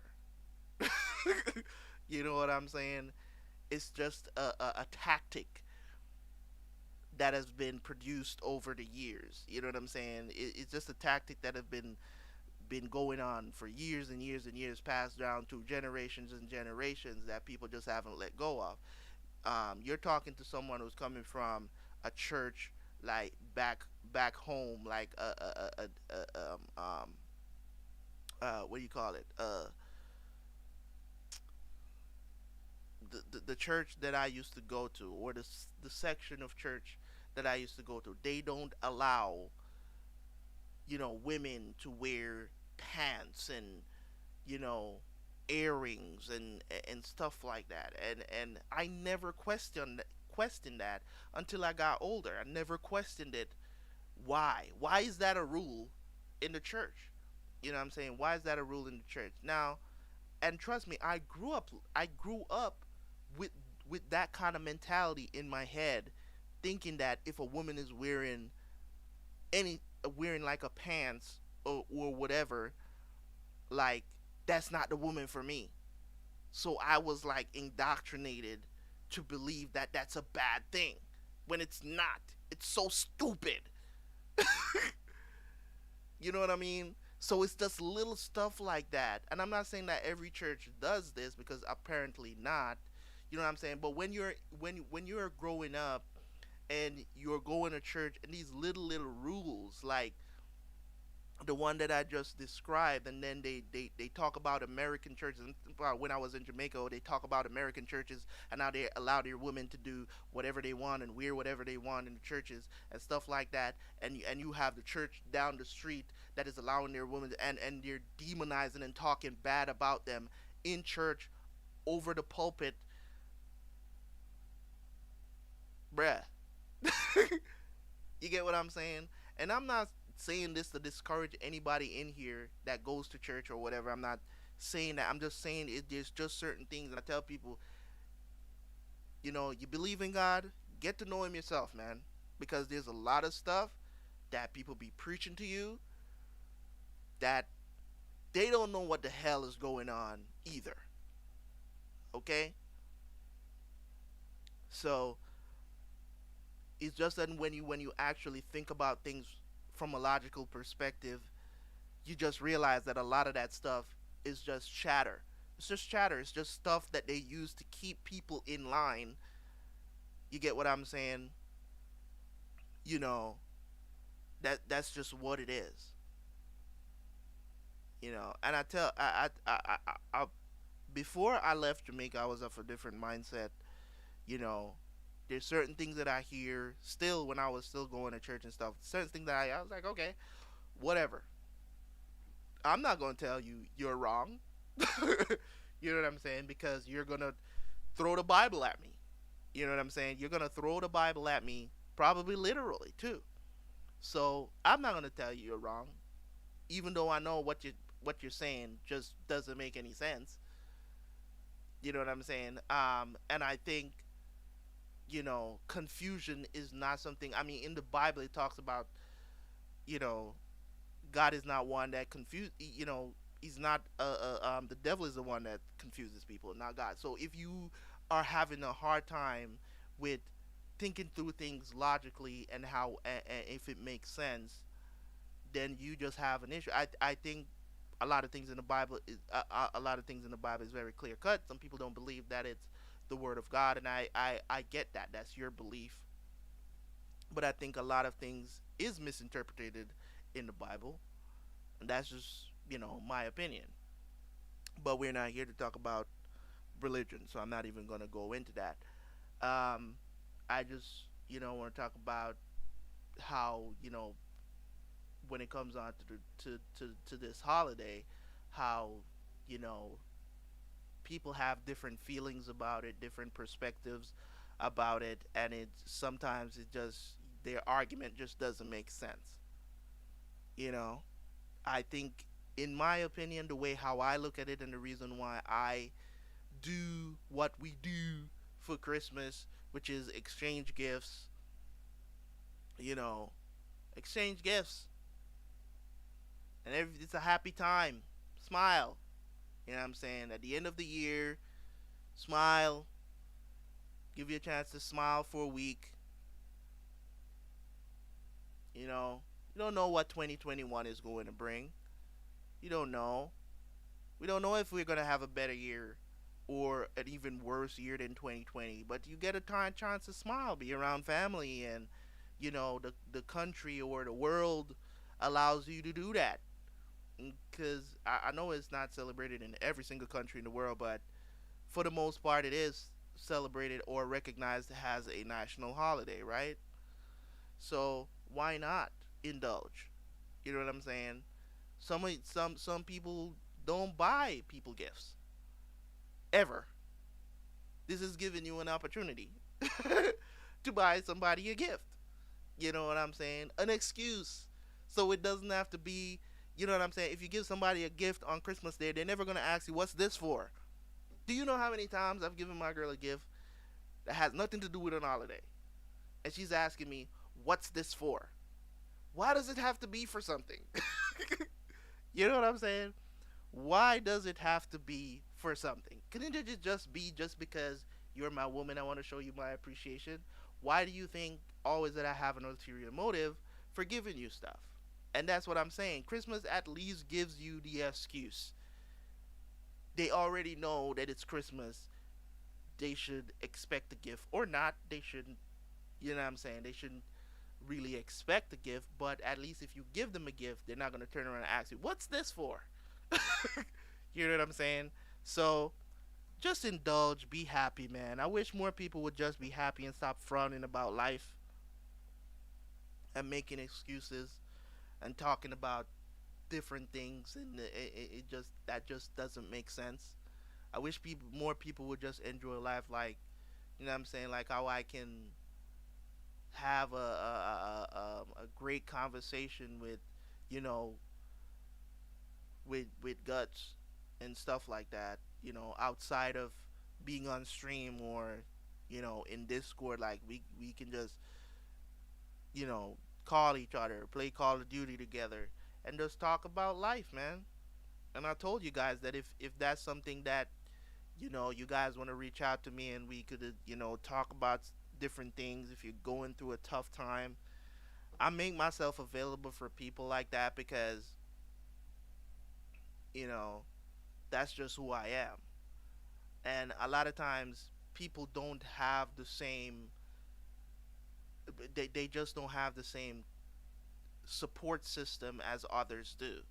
You know what I'm saying? Some people, you know, they're estranged from their parents. They're, you know what I'm saying? They don't really have anybody. Some people are in countries, they're by themselves. You know what I'm saying? They migrate to a country, they're by themselves. They don't have any friends. You know what I'm saying? Like, people are in these situations. And if I can, you know, spend a couple hours, you know, making them feel good about themselves again, if they're, you know, depressed about a particular situation or whatever, I try to make myself available for people like that because, you know, I've been through tough times in my life as well. You know what I mean? And there were some times, even though I had so much family that I could call, you know, I felt like I had no one to talk to, and nobody was reaching out. You know what I'm saying? So I promised myself that, you know, when I get out of those situations, that I would extend an helping hand because it was something that was never presented to me, and I feel like um, that I have a responsibility because I felt that way to make myself available just in case anybody needs the help. You know what I'm saying? I'm no therapist. You know, I'm no therapist. I'm a harbinger for the truth. You know, I tell people the reality of certain situation. I don't coddle people because I believe that as an adult, I don't think adults should be coddled. Leave that stuff for children. I approach situations differently based on your age because there's certain realities that you just have to come to terms with when you're an adult. That's just how life is. And if the earlier you know it, the better. If you have somebody that's always have this security net or this safety net ready to catch you and make you feel like, you know, this world or this life that you're living gives a shit, you're in for a rude awakening. You know what I'm saying? I don't mean to scare anybody that's here listening to me if you're young and stuff like that. I'm not saying or I'm predicting you're going to have a hard life. Is not what I'm saying. I'm saying life is unpredictable. And the sooner you understand that, is the better it's going to be for you. I really had the highest hopes. Like, this is me from 10, 10 years old. I was already planning my life out. You know what I mean? Planned my life out, married at this age, have a couple of kids by this age, car, house, beautiful wife, great life. Planned out. By that, I was planning to retire at 30. You know what I'm saying? I had it all planned out, man, at 10 years old. You know what I'm saying? And I still had those dreams up until I realized. Let me tell you what completely crumbled everything to me. Even when, you know, what happened, and when I went to military school, that still didn't crack my dreams for me, or brought me back to quote unquote reality, right? It didn't bring me back because At what happened, um, when I left school, or when I graduated school, military school, and I was supposed to get a full scholarship to do a double major in college. This thing still hurts me to this day. And when I talked to, I did not get the scholarship. Um, you want to take a guess why I didn't get that scholarship? And I was just talking about it. Religion, right? That's the reason I didn't get a scholarship, full ride to a college to study music and technology, double major in music and technology, right? And I think that's when some reality kind of set in for me, because I was like, yo, this world is cruel, because you're trying to tell me I'm going to be denied this scholarship because a certain sect of Christians don't like this sect of Christians. It's stupid. You know what I'm saying? I'm not getting the scholarship. Not It's not based on, what I can do. It's based on whether I worship the same God a different way. I'm laughing because this shit is so dumb, bro. You know what I'm saying? It's so dumb. You know. So yeah. So after like realized that, spent a year and a half back home. Like after graduating at like I was 17, spent a year and a half at home, 18 plus. I decided to come here because my brother was already here, and my mom said, "You're not sitting around anymore. I'm sending you to the states." So I was like, "Damn." Spent a year with my brother, stayed with my brother in New York. Boom, bam, things happen.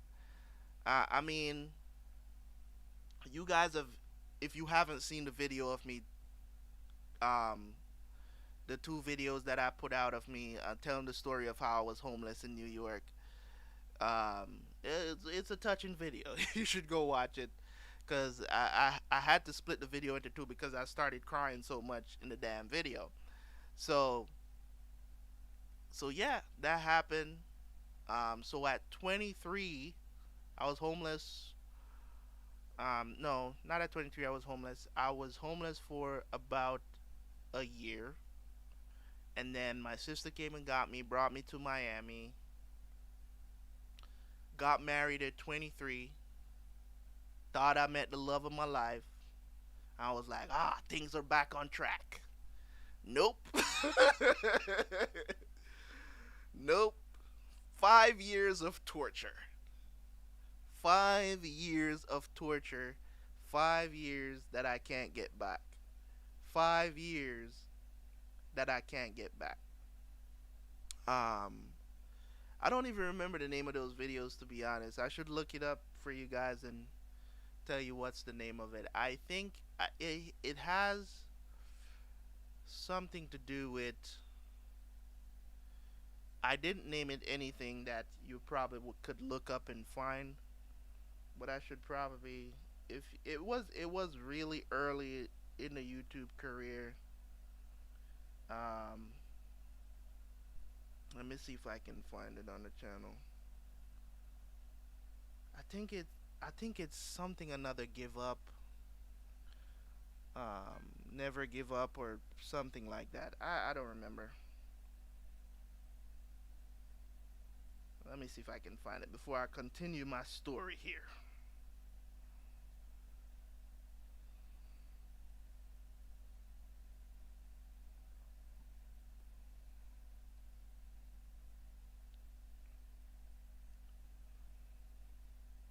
Yeah. So that's why I said, man, life is going to to hit you, in ways that you don't expect. And I'm not saying that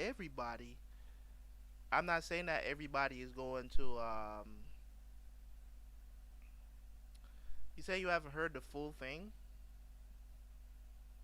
Yeah, the whole story. I don't want to go through it now because it always gets me emotional. So I don't want to do that right now. So as I said, man, I'll look for it and send you guys the link. So it's a deep story, but it had a happy ending because every time I tell the story, I burst into tears because I think that was my lowest that I've ever been in life. Like I felt like garbage. You know what I'm saying? It was a tough time. It didn't last long, but it felt like forever. You know what I'm saying? Um, so as I said, married at 23, divorced at 28. Worst years of my life to date. 5 years of torture, being married to a bipolar woman that she decided to hide that fact from me until I was married to her. But being the devoted simp that I was, I can't describe it any further because in my opinion, what the hell? Is it tag still on this thing? You gotta be kidding me. Yeah. So yeah, married to a bipolar woman. So yeah, that's great. Didn't know that until if it was me, if it was today me getting married at 23, it would be a whole different process.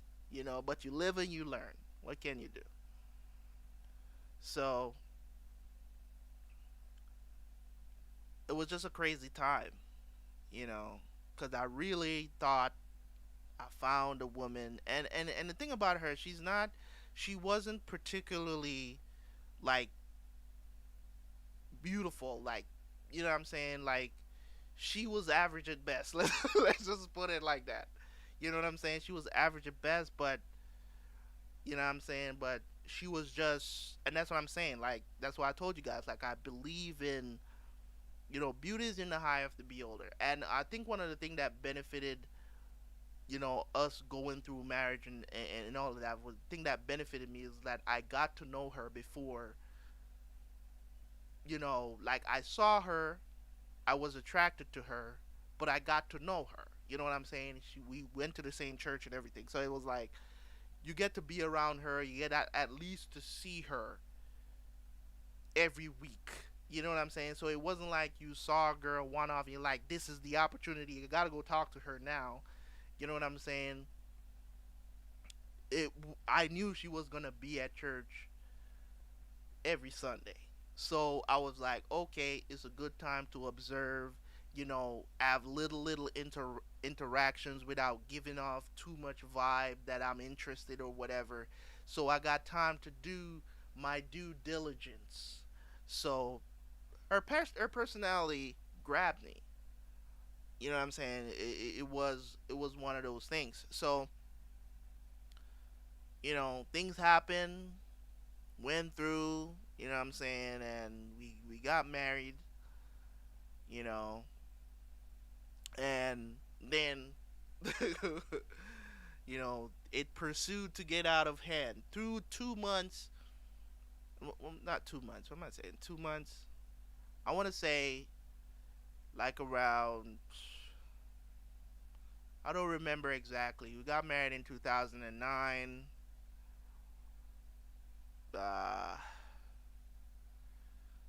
2009, 2010 was the first time she had an episode, and I just didn't know what was going on. I was confused as hell because let me not steer you guys to think that I had completely no clue. They told me she got sick. Now, if somebody tells you, "Hey, I get sick from time to time," at 23, when they said that to me, it didn't really register to me because I'm like, you get sick from time to time. That you okay? You know what I'm saying? Like, you're young. You don't get it. Like, if me at 23, if you said to me, I have bipolar disorder, that's a whole different thing than telling somebody I get sick from time to time. It's a whole, it's different. And some people are saying, "Oh, you should have took that as a sign." No, when you're in love, you do not see certain things, and that's why they say love is blind, and that is very true. You get what I'm saying? But now love is clarity for me. I see it. I see it, and I look it straight in the eye, and I ask questions, right? So that's pretty much what happened there. So she had bipolar disorder. She didn't really disclose that properly, I should say. So she got sick. Um, I know as I said, you guys have probably have not seen the story of what happened in New York, but I had to go to New York to clear up some stuff. There was a bench warrant out for me in New York. I mentioned it in the video where I talked about how I got arrested for jumping a turnstile to because it was so cold when I was homeless. I was so cold because New York, what I'm saying, the weather during the winter time is nothing to scoff at. You know what I'm saying?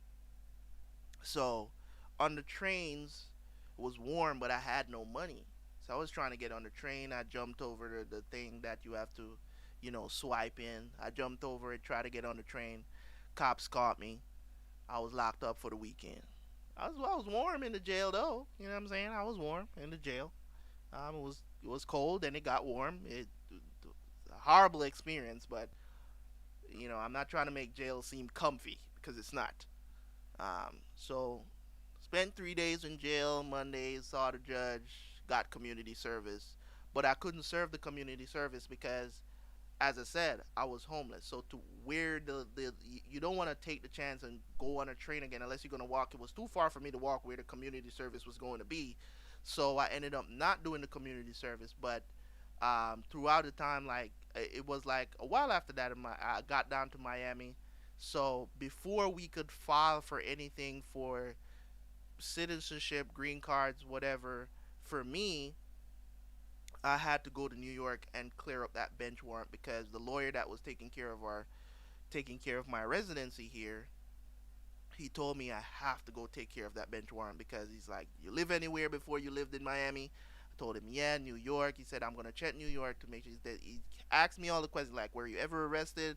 And I told him, I said, "Yeah." So he went and he checked with the district attorney up there. He says, "Listen, if that guy doesn't turn up here, I'm giving him 30 days to get to New York to come serve this community service. If he doesn't, we issued him as a fugitive." I was like, "What?"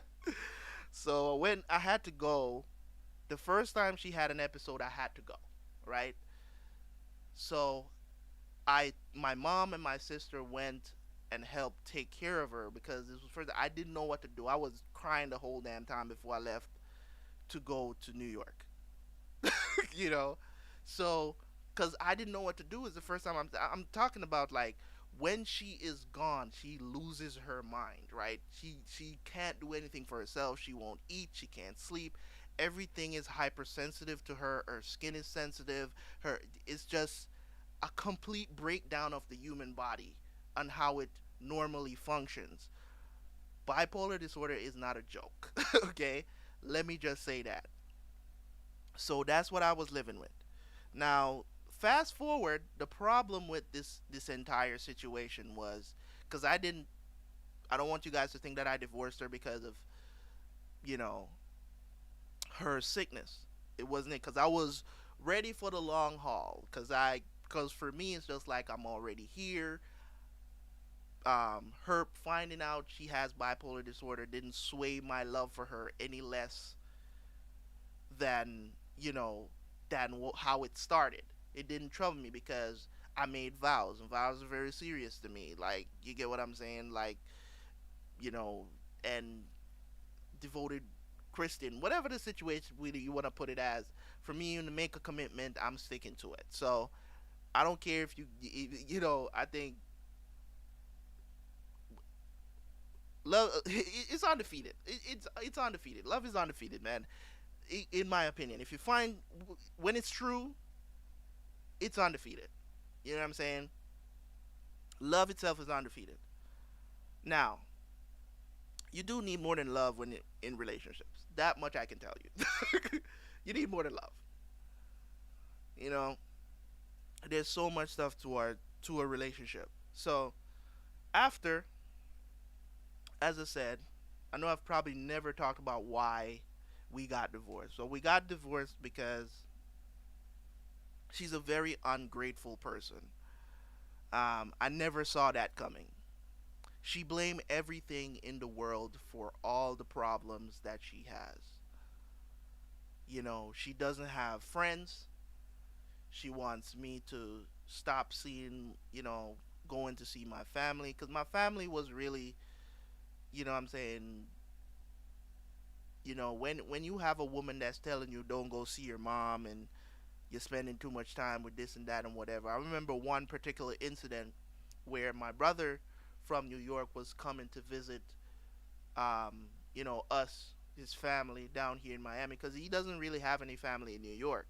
All his family basically lives in Florida. It's me, my mom, and my sisters.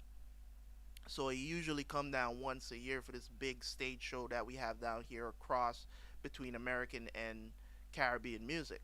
So he usually comes down, spends Memorial Day weekend, and just kick it with the fam, you know. So I remember, I think it was before. This is a really weird story. So before, um, and I remember this too, and it's crazy now that I'm thinking about it. It was a crazy story. So she, I told her, I said, my brother is coming down. He's gonna be spending time with the family. I might not be available for a little bit. I haven't seen my brother in years. This is years. I haven't seen my brother since the wedding. Since no, no. This was before the wedding. What am I talking about? Um, this was before the wedding.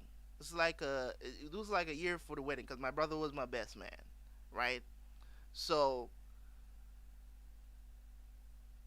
this was before we got married, but we were planning to get married. I think we were engaged at the time, if I'm not mistaken. I think we were engaged at the time, and I told her, I'm like, listen, I didn't say it like this, but I told her, I said, hey,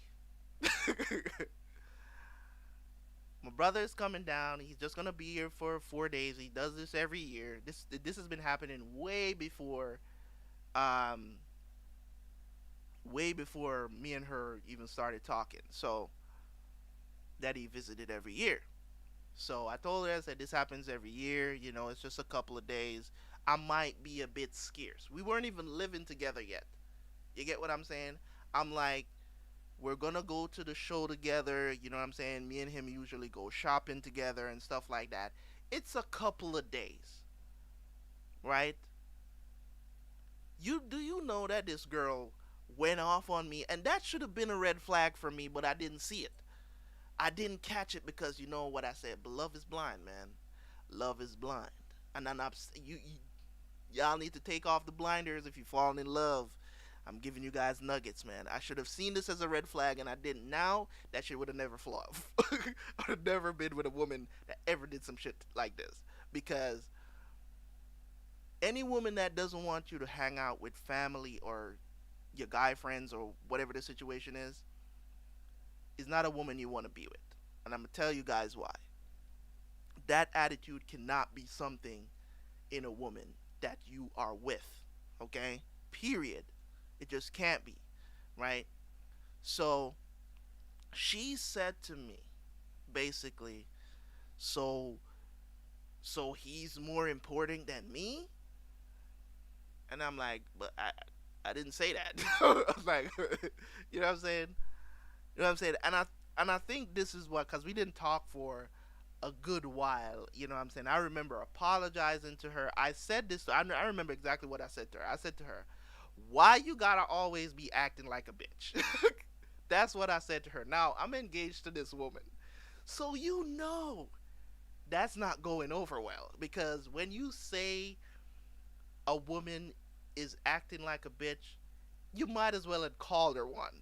You know what I'm saying? So, and plus I put the always in it too. So it's like, oh, this is a continuing thing, huh? You know what I mean? So I'm looking at that situation now in hindsight. I was like, maybe I should not have said it that way. You know? But yeah, man, my brother, he heard about it because he wasn't here yet. So it was a big thing because everybody now knows that I'm going to marry this girl, right? And she took, as a matter of fact, she took the ring off and gave it to me. You know what I'm saying? It's just like, you calling me a bitch. I was like, okay, all right. I was like, ah, shit, I messed up for sure. You know what I'm saying? But yeah, I probably should have took my money and run. But but hey, I apologize profusely. Um, and we got back together. But you know what I'm saying? So it's one of those things where I should have seen that as a red flag, and I did not. So here we are. So there's the type of person that she was, as I said, she's a very ungrateful person that I came to realize over the 5 years. Anytime we will nurse her back to health, she will be extremely ungrateful to her mom, to my sister, because we all come together to help her and nurse her back until she gets back into her right mind. Now, I'm telling you about a person who's, as I said, she has bipolar disorder. She can't feed herself, so we have to feed her. She can't shower herself, so we have to shower her. You get what I'm trying to say? And to come out of that knowing that people are spending their time and taking shifts to take care of her because you can't sleep, and we're losing sleep because you can't sleep, right? And multiple trips to the doctor and all this other stuff. We're committed to this because we married into it, right? And to come out of that and be ungrateful, you know what I'm saying? Talking about this and that and whatever, trying to protect you, trying to protect you from yourself, because I remember that time too when I told you guys I had to go to New York while she was sick the first time. She cut off. She used my razor, my shear, right? That you used to cut your hair. She used it and cut off half of her hair. Now, I told you guys I'm a sucker for long hair. She ain't got no damn long hair no more. She cut it off. So they sent me a picture while I was in New York, and I told them, I'm like, why y'all got this girl walking around with half of her hair on? Just cut the rest off. You know what I'm saying? So when I got back home, I had to cut it off for her. But that's just what I'm saying. It's just the little things that I don't want to say put up with, but I did because I was in that marriage and I was in for the long haul. You know what I'm saying? Certain things that happen in the marriage, you know, but I could tell you, just gonna fast forward to the straw that broke the camel's back per se, right? So I was working at the time. The job that I had, affords me the opportunity to travel a lot, right? I would go overseas and do jobs in different countries and stuff like that. Um, and at the time, things were really rocky. You know what I'm saying? Things were really rocky. We've been through a lot, but I could tell you a couple of things that led up to it. So um, two particular incidents that happened. Right, I'm telling you guys, I loved this woman. Like, there's no doubt about it in my mind that I loved her. You know what I'm saying? Um, she was working and I wasn't. Now, I think I've mentioned this before on the channel where I was taking care of her. You know, she was working. The shoe was on the other foot. She was the breadwinner. I wasn't. You know what I'm saying? And she was the one going to work, so I made sure that, you know what I'm saying, she had breakfast in the morning. You know what I'm saying? I'm rubbing her feet when she got home. Anything she wants. You know what I'm saying? Um, I'm taking care of home. I'm the homemaker. You know what I'm saying? And I was looking for a job at the time. It was a rough time, right?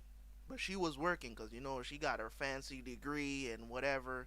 Mind you, she kept, you know what I'm saying, I had to keep her stress free because a certain, I don't know how much stress triggers episodes with her.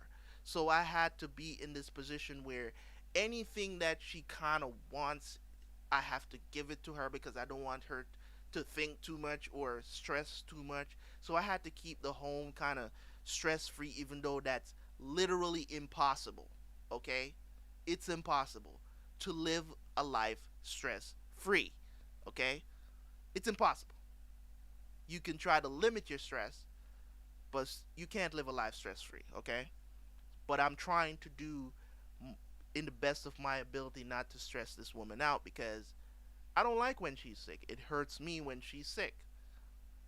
You know what I'm saying? And I can't imagine what she goes through in that state of mind. You know. So I remember that she something happened where an old friend came back into my life. And all I did was just, you know, it was a girl and we didn't talk about anything serious. Now I didn't have anything to hide. You know, I had a phone, she had a phone, you know, and she saw that I was talking to this girl. She asked me who is she. I told her who she was, a old friend, an old school girl that I knew basically from I started going to school when I was like 3 years old. We kind of grew up together in Jamaica, so we just reconnected and we were talking. You know what I'm saying? Like, it wasn't anything serious, or, you know, we were just talking, just catching up, right? I don't know if it's jealousy or whatever it was. That's like, if you want me to stop talking to her, it's not a big deal. I can, you know, tell her what the issue is, and we don't have to talk anymore. Because as I said, I want her to be stress free, no worries. But you know, once the idea get into her head, she's not gonna let it go. You know what I mean? She's just not gonna let it go. So let you know, throw that out the window because she's not gonna let it go. So um, you know, she found. I'm gonna tell you what happened. She found an airing back inside the apartment. She found an airing back inside the apartment, and she swore up and down that I cheated on her. Now I'm like, you know, you know, I really wanted to go off, you know, because from the get go, this, you know, you know, she had thought that I married her for papers and all this other stuff that I've been putting myself through. I'm like, you know, all this stuff that I've been putting myself through with you, right? And being happy to do it because I'm in this marriage, and then to be accused of cheating, you know what I'm saying? It's just weird to me. You know what I'm saying? And I'm just like, I'm just not that type of dude. You know what I'm saying? Like, I've never cheated on any woman that I've been with. I'm just not that type of guy. So it's, you know what I'm saying? I'm not saying that there ain't men out there that will cheat, because they are, but I just wasn't built. I wasn't built for that. I can barely manage one. I don't need two. Okay? So, for me, it was very insulting to my character, to my integrity, and I didn't even go off on her. You know what I'm saying? She got the quiet treatment because I was like, you know me. Why would you even think I would do something like that? You know what I'm saying? It turns out that it was her airing back. Plus, you're living in it was living in an apartment, so stuff get left behind. The apartment is fully carpeted. You know what I'm saying? So stuff gets stuck in corners. You know what I'm saying? It could have been from the previous people that lived in the apartment. It could have been anything. I don't know what it is. She wore earrings that had, backs because she didn't have pierced ears. You know what I'm saying? So she would wear those earrings with the, you know what I'm saying, with the earring backs and whatever. And she's like, "This is not one of mine," blah blah blah. I'm like, I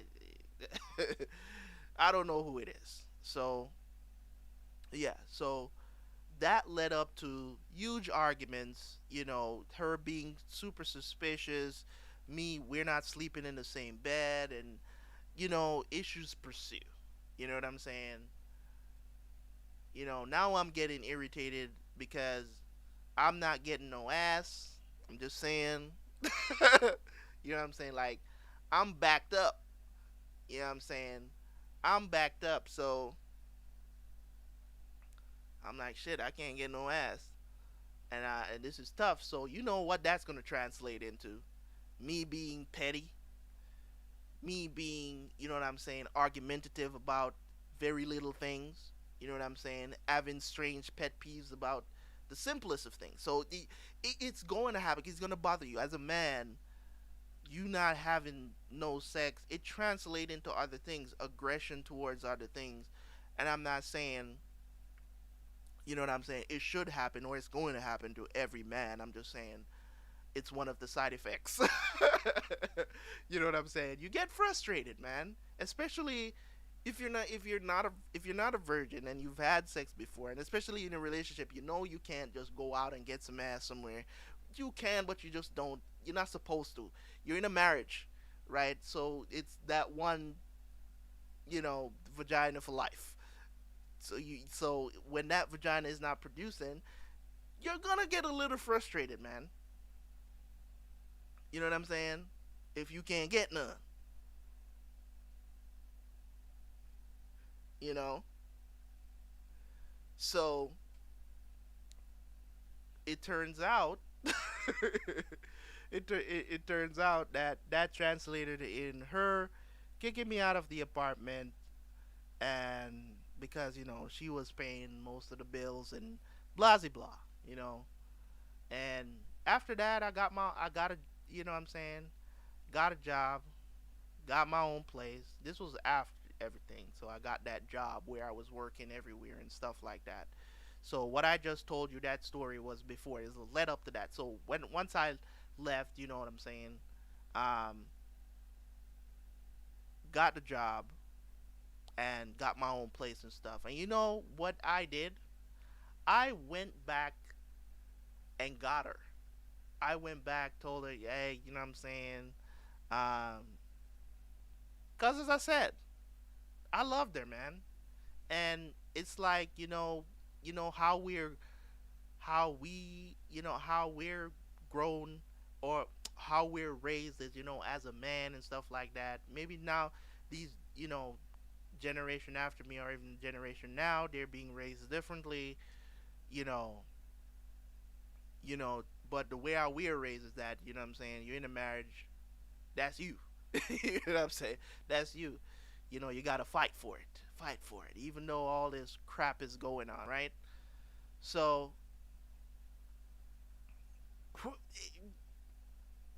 so I went and got her.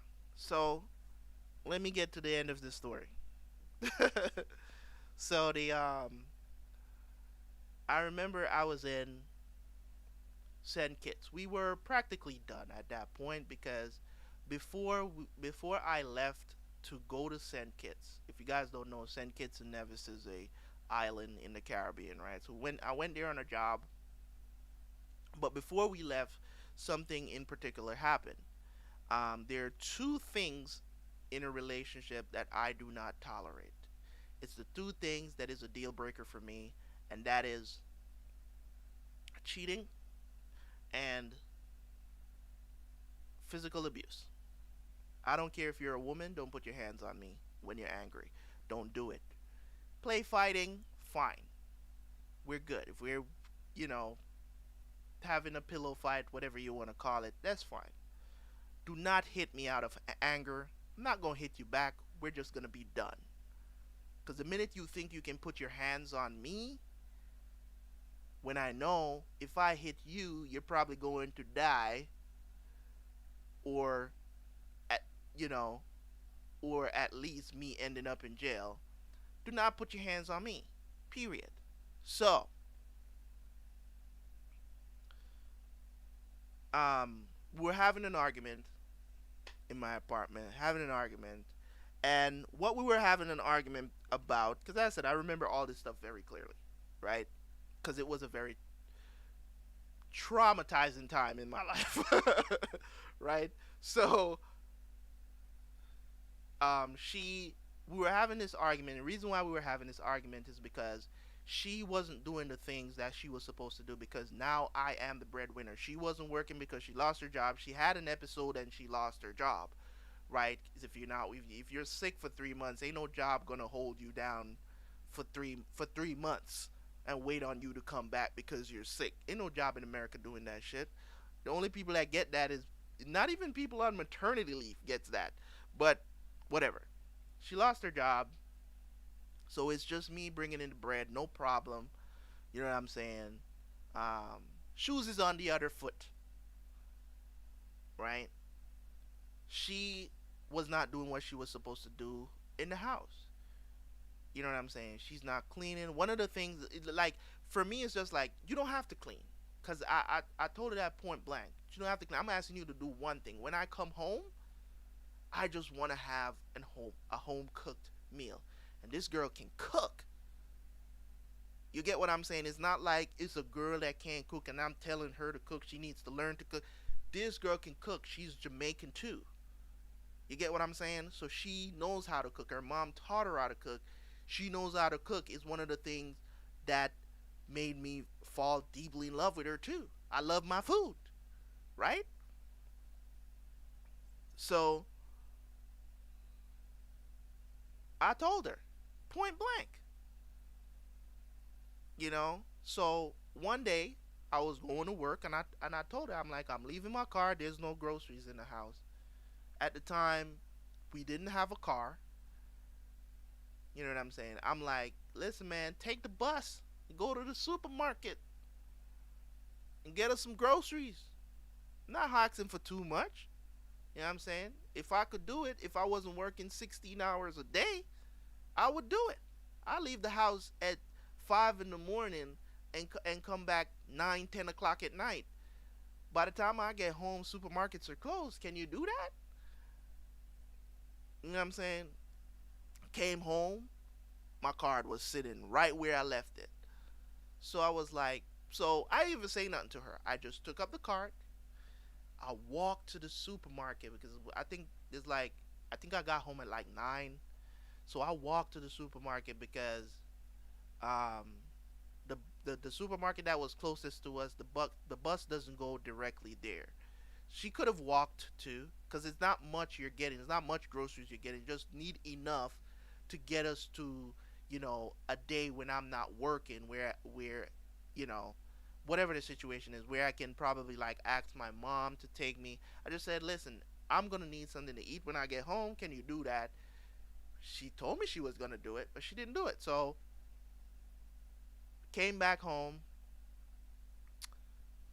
got the groceries, walked to the supermarket, which was like I think it was like two. I think it was like the supermarket's like 2 or 3 miles away.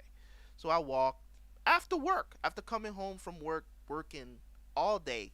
I did it because I was so hungry, and at in those days you didn't have Uber Eats and all these other things that you could do. You couldn't just order food. Those things would have been a blessing back in those days, but you know what I'm saying? We didn't have Uber Eats or Grubhub and Postmates and all of these other services. Like Uber and Lyft, and you didn't have that stuff. Nowadays, I wish that stuff was back then because it wouldn't have been an issue. You know what I'm saying? So, um, It's public transportation or you have your own car, right? We had a car, we lost the car because, as I said, she's sick, she's not working, she can't pay for the car, right? So she lost the car, it was repoed. So came home, still not paying her in her mind, giving her the silent treatment. I'm like, I'm not even trying to have this argument tonight. I'm too damn tired. You know what I'm saying? So I cooked my food. You know what I'm saying? I ain't cook her none. And now she coming out trying to have an argument. You know what I'm saying? As a matter of fact, she was trying to talk to me about something. I don't know what the hell it was. I don't even remember what it was because I did not care. And that's what I told her. She was trying to talk to me about something that happened about her day. And I looked at her dead in the eye and I said, I don't care. I knew it hit her.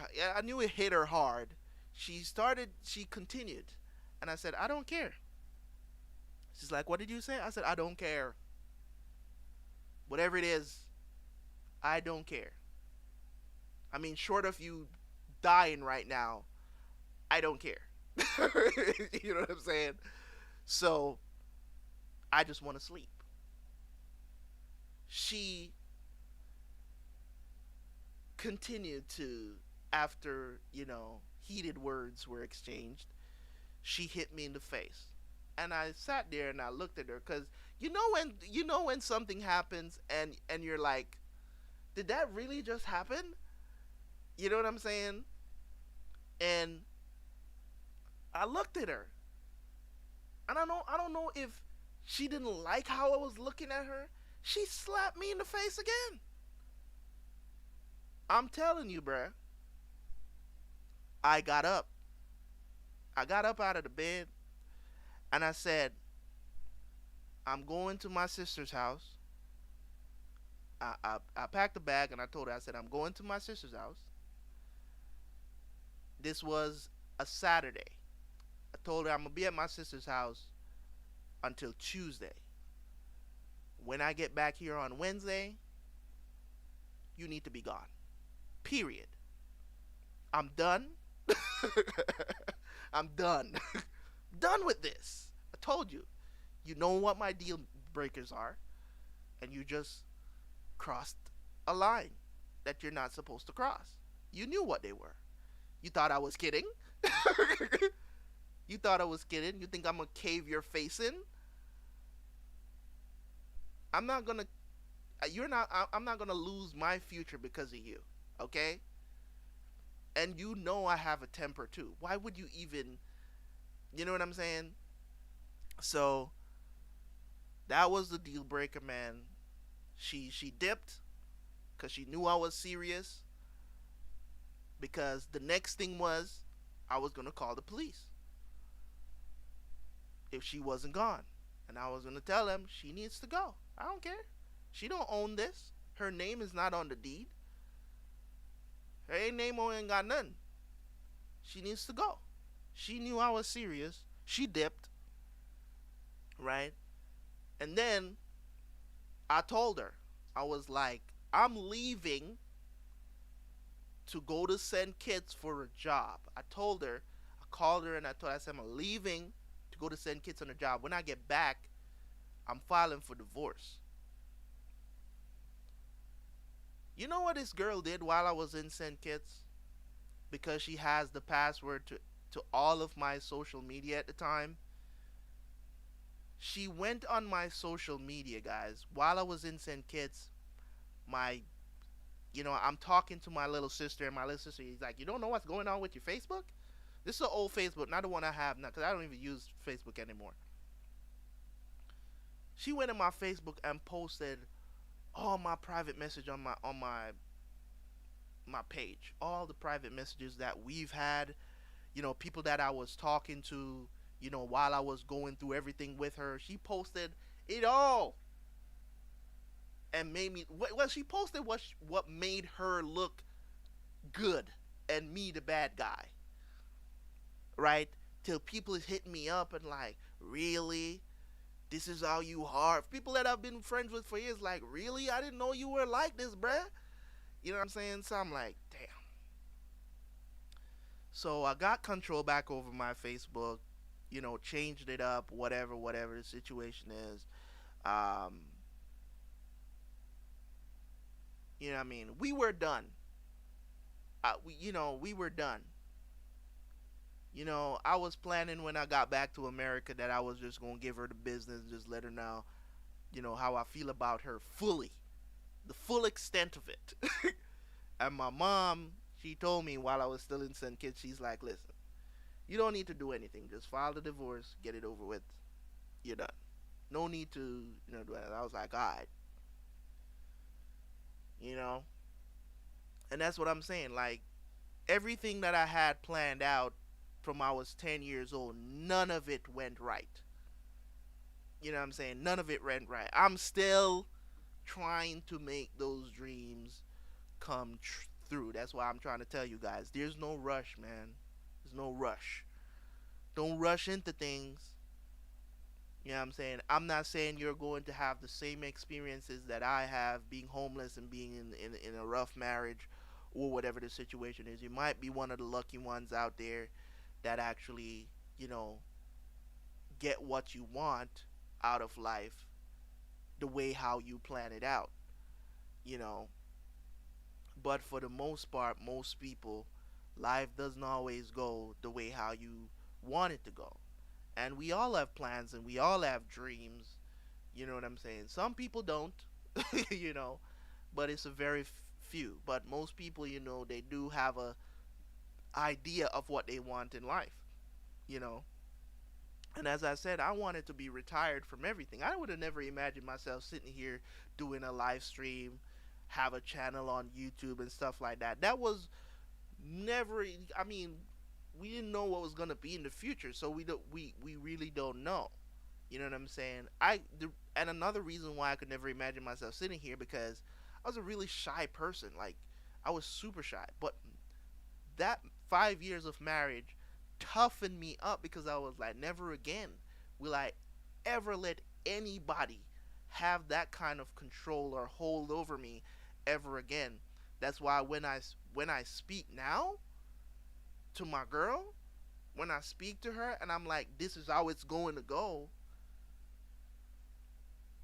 and she's there still acting up and I'm done with the argument, she knows what it is.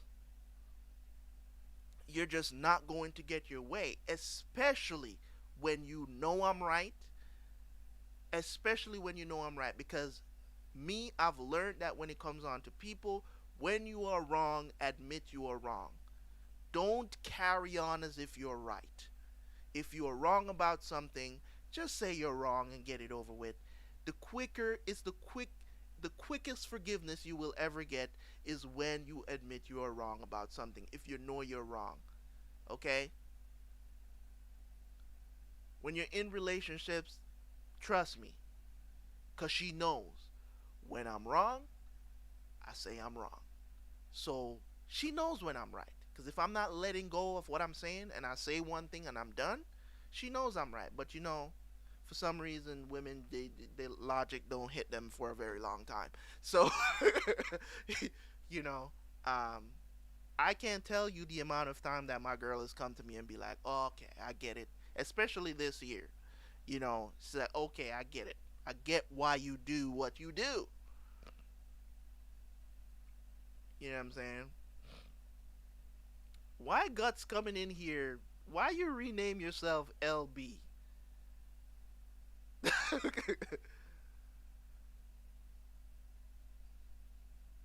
Yeah, you know what I'm saying? She's a very manipulative person, JJ. Very manipulative person. But I couldn't see it at the time when you're in it. I'm saying, like, now, that stuff don't fly with me. I see it coming from a mile away. And I nip it in the bud. I nip it in the bud. And I'm not saying my girl has some of the most freedom. I tell her, I said, listen, women need to understand things about men. We don't ask for much. We don't. Women are the needy ones. You're the one that requires the mountain. Men don't need a lot. You get what I'm saying? We just need you to look good. You know what I'm saying? Make us a meal and give us some sexy time. It's not much, man.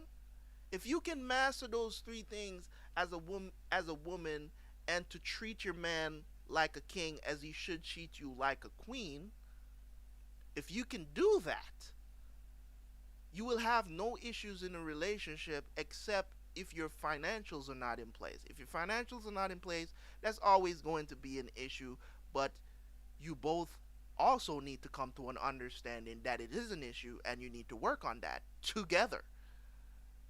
You get what I'm saying? A man should not leave a man because, you know, the finance is not there.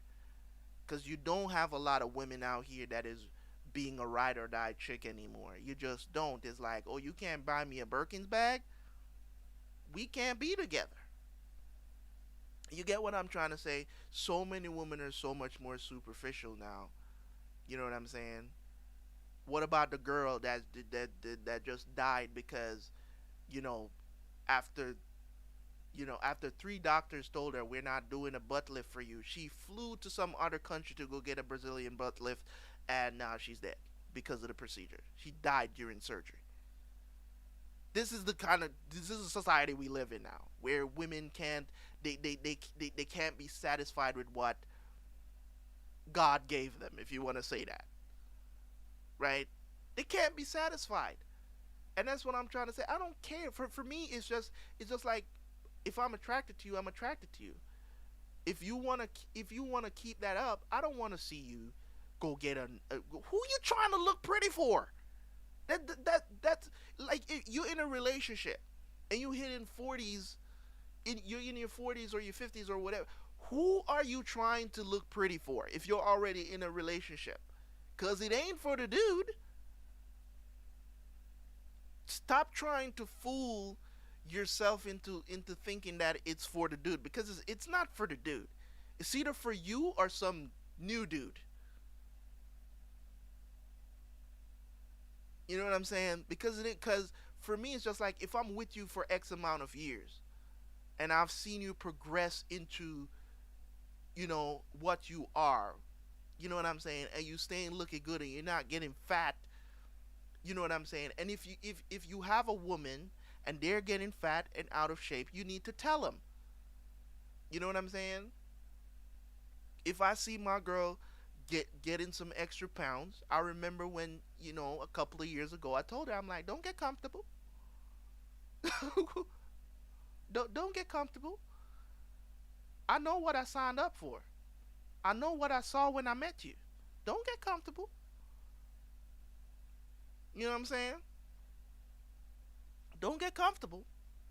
I need you to keep that booty looking. You know what I'm saying? I don't need to see it droop. You know what I'm saying? Work on that. Get some squats in. You know what I'm saying? You know what I'm saying? We pay for a gym membership for a reason, even though sometimes only you going. But I'm just saying. I'm just saying. We do go to the gym together, you know. But I'm just saying. You know what I mean? So, you know what I'm saying? I still need to lose some pounds. And likewise, you know what I mean? If I'm putting on too much weight, I need you to tell me. You know what I'm saying? I need you to tell me. Just like I'm gonna tell you, putting on a few. We're not gonna get comfortable around here. We need to look good for each other. You know what I'm saying? Because you don't know what can happen down the road. You know what I'm saying? Yeah, you're probably going to get to that age where you don't want to work out anymore, and you got to push through it.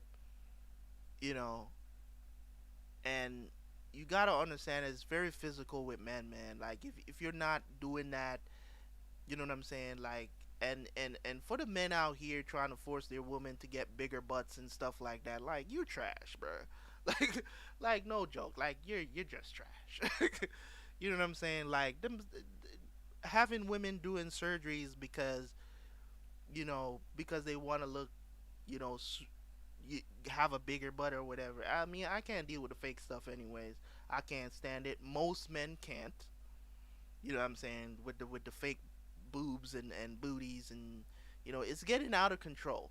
It's getting out of control. Like, you know, it's just getting out of control. I can't stand see it. I never liked seeing it in porn either. Like I just never like to see it in porn either. So it's just been that horrible, you know. But it's a standard now in the porn industry. I mean,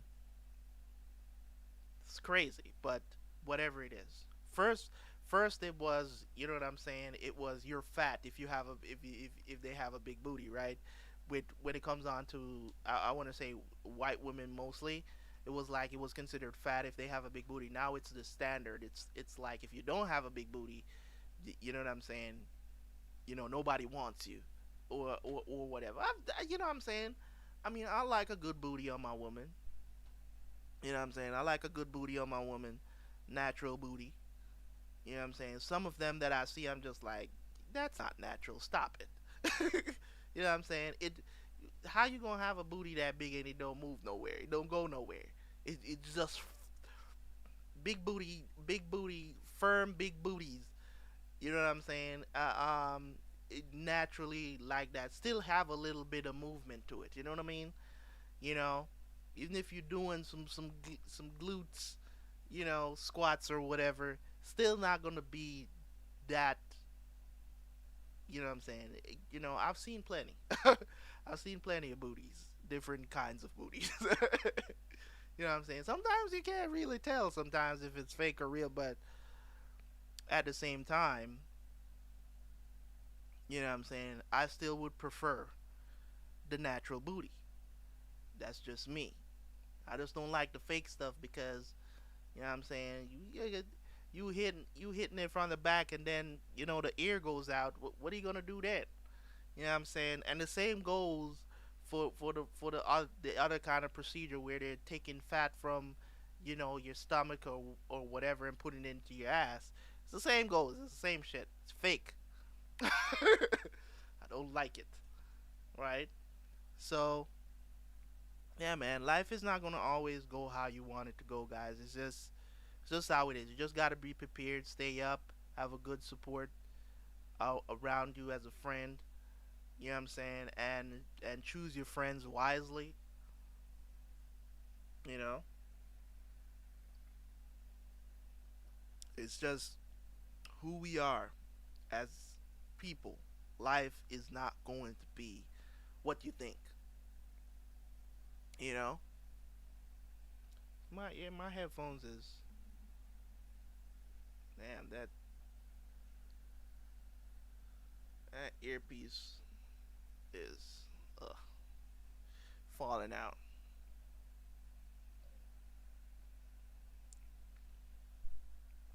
Yes, guys. So that's it, man. You guys didn't have any questions before I end the stream tonight, did you? I think it's only like JJ and Guts in here. What's up, Guts?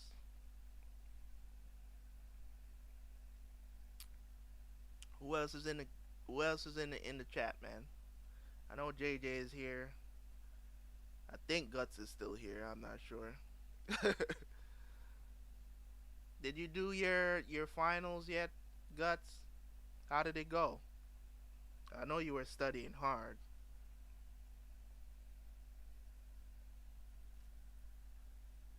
I know y'all was studying hard for them finals, bruh.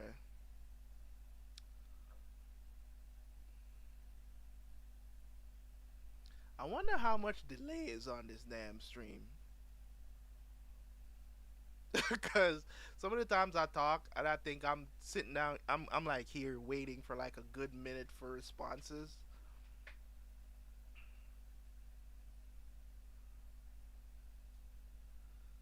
I'm just trying to give you guys some gems, man. Something that you can. Oh, next is here. Oh, you playing Cyberpunk right now? Good, good, good. I might hop on it for a little bit before I turn in tonight too. Yeah, man, it's good backstory, good flashback, man.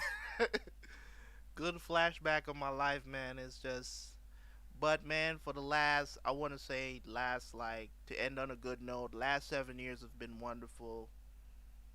Yeah, I'm saying, still had some tough times since I got divorced, but it's very mild stuff. You know, things that I've just learned and just carried on with me. You know, just grind, grind, grind, grind for the rest of my 20s, and yeah, and just you know stop wasting money. You know, just realizing all the things that I was doing, and because I had a good job. At the time before I started, in business and stuff like that. Like I had that job that I told you that I was traveling and doing. That job was paying me very. I was making what three? I think it was $350 a day doing that job, which is like uh, I don't know. Do the math. Do the math. Because we didn't get paid by the hour, we get paid by the day. So it was like $350 a day for each job is taking 2 to 3 weeks to do. And the best thing about the job is like you go to a different country. Sometimes what the company does is they give you money for food separate from your pay. So they'll give you like $1,000 depending on how long you're gonna be there. They'll give you like $1,000, $2,000 just for spending money, and that's different from your pay that you're getting, right? So if you're there for 3 weeks, you're getting $350 a day, right? Um, some people are making some people was making at the time like $500 a day, like the supervisors and stuff like that that go with us for the job and stuff like that. So $350 a day is very good. It's, that's like what, $5,000 6,000 you know for a job to, what I'm saying. So 3 weeks you make like $6,000, and sometimes we finish the job early, so that's you can get like a week vacation free. You know, you know what I'm saying. Sometimes you're going to these islands, man. You're going to islands. You're going to exotic countries and stuff like that. It's one of the things that afforded me to go to so many different countries, especially in the Caribbean and um, you know Europe and stuff like that. And then I just started. Once I got a taste of the traveling, I never stopped doing it. I ended up going to Japan, Prague, all of these other different places, and it's just been like after the divorce. A lot of times people are in your life and they're kind of holding you down, and once that release happens, you know, once the release happens, then everything just kind of takes off in your life, and you're wondering what you've been doing this entire time. Now, I'm not saying that she was a burden. I'm not saying that she was a burden, but kind of felt like it after. Like I felt like a huge part of my stress was gone after the divorce. So whenever my girl, it's like she want to act up and stuff like that, I'm saying, listen, man, it's not that I don't love you, but I'm not afraid to end this. You know what I'm saying? Like I let her know straight up. Like I don't play around. I speak my truth, and you better understand it. I let her know. Don't fuck around, man. Don't, just don't. So yeah, last 7 years has been great since I got a divorce. Last 7 years, um, cause she hasn't hit 30 yet. You know, she hasn't hit 30 yet. She's a lot of things I gotta be teaching her, help her to understand certain things, man. It's like sometimes it's like teaching a toddler. I tell her that too. None of this stuff I'm telling you about her, like if she wants, she can come right to the door and hear me saying it and be like, yeah, I know, because I'm not afraid to say it. I tell her to her face just the same. I said sometimes when I'm talking to you, I feel like I'm talking to a toddler because I'm, you know, years older than her. You know what I'm saying? So even though she's an adult too, but at the same time, she is a woman. You know what I'm saying? And I'm not saying that to say that women are stupid because she's a brilliant woman. You know what I'm saying? It's just that the way how we navigate things are so different, and my way just seems a lot more realistic and bring her back to reality. When she's explaining things, like the things that she does, like she wants to talk about things endlessly sometimes, and I have to tell her, I'm like, you know, what we could be doing right now, instead of us sitting down here talking about something that's going to end up in the same place every time. You get what I'm saying? Women want to talk your ear off, and I'm gonna tell you guys something. If you don't say anything, that's gonna continue in the relationship forever. You have to nip it in the bud. You got to let them know, listen, I do not have this kind of time. You need to condense your stories. Okay? Condense them. Tell stories like I tell stories. Flash forward. You know what I'm saying? I don't. Sometimes the meat is not necessary unless the person asks about the meat. You know what I'm saying? This is how it is. Like sometimes you gotta be like, okay, you gotta think about it and be like, does he really need to know this part? You know what I'm saying? Like, if your girl come and they sit you down, right? They sit you down and you're like, I gotta tell you about this. This happened to me and my friend today, right? And they're like, and don't you ever make the mistake to say, if they say like, um, me and my friend was there today, and you know, me and Brittany went out, or whatever the situation is. Never you dare ask her. Um, don't ask them who Brittany is. Don't do that. Don't do that. Even if you know the person, just don't ask who Brittany is. If you don't know who the friend is, keep your mouth shut. Okay? Because the condensed story that they were about to tell you just became longer just from you asking that question. Okay? Just from you asking who's Brittany. Now we gotta get the origin story. Okay? Now we gotta get the origin story of how Brittany and your girl met. Okay? Just don't do it. You don't want to be stuck in that conversation. So for me, what I usually do when things like that happen, I would say to her, we really don't, have this kind of time. There's plenty of stuff that we could be doing, and a lot of times, if you don't nip conversations in the bud, you find yourself sitting there asking yourself, why am I here? Why? You know what I'm saying? So it's not just find a respectful way to tell your woman wrap it up. Is what I'm trying to say. Because I'm a sucker for time. I don't like wasting time because time is, you know, it's, you don't get it back. You know what I'm saying? I wasted 5 years. The only thing I can say about those 5 years of marriage is that I learned a lot of what goes and what just doesn't go in a relationship. You know what I'm saying? I learned a lot of that. Um, Still, I consider it a huge chunk of my life wasted, even though it was a learning experience after the fact. Hindsight is always 2020, right?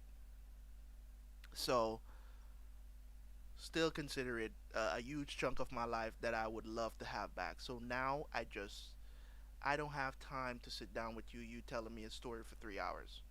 It's not that interesting because I don't tell stories for 3 hours. I don't have any stories that could last 3 hours of me telling it. You know what I'm saying? I could talk about different subjects for 3 hours, but I don't think I could ever sit down for 3 hours talking about the same thing. You know what I'm saying? Like you can talk different things. I think me and Guts was talking about this the other day. You know what I'm saying? If you don't have any kind of similar interests, you can't really hold a conversation with people. You know? So that's just how it is. But you guys have came on the stream and watched me and listened to me yammer on for the last 3 hours. So I really do appreciate that.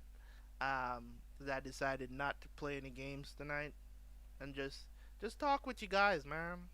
As I said, there's a lot of stuff that I would love to talk about outside of gaming and reactions and stuff like that. Because I do have a life outside of YouTube. And sometimes I'm going to give you guys advice on certain things. They take it or leave it. You know, that's just how it is. I appreciate you guys anytime you guys come through. Um, I don't know if we'll ever get to the point where you know where we'll have hundreds of people in here with me during a stream. I think one day we'll get there. I'm looking at the growth of the channel has slowed down a lot because um I don't know, maybe it's because of COVID. I don't know. I'm not blaming it on anything, but it is what it is. We'll get there when we get there. I was hoping to hit 6,000 by the end of the year. That's not going to happen. So, I think we just hit 5,400.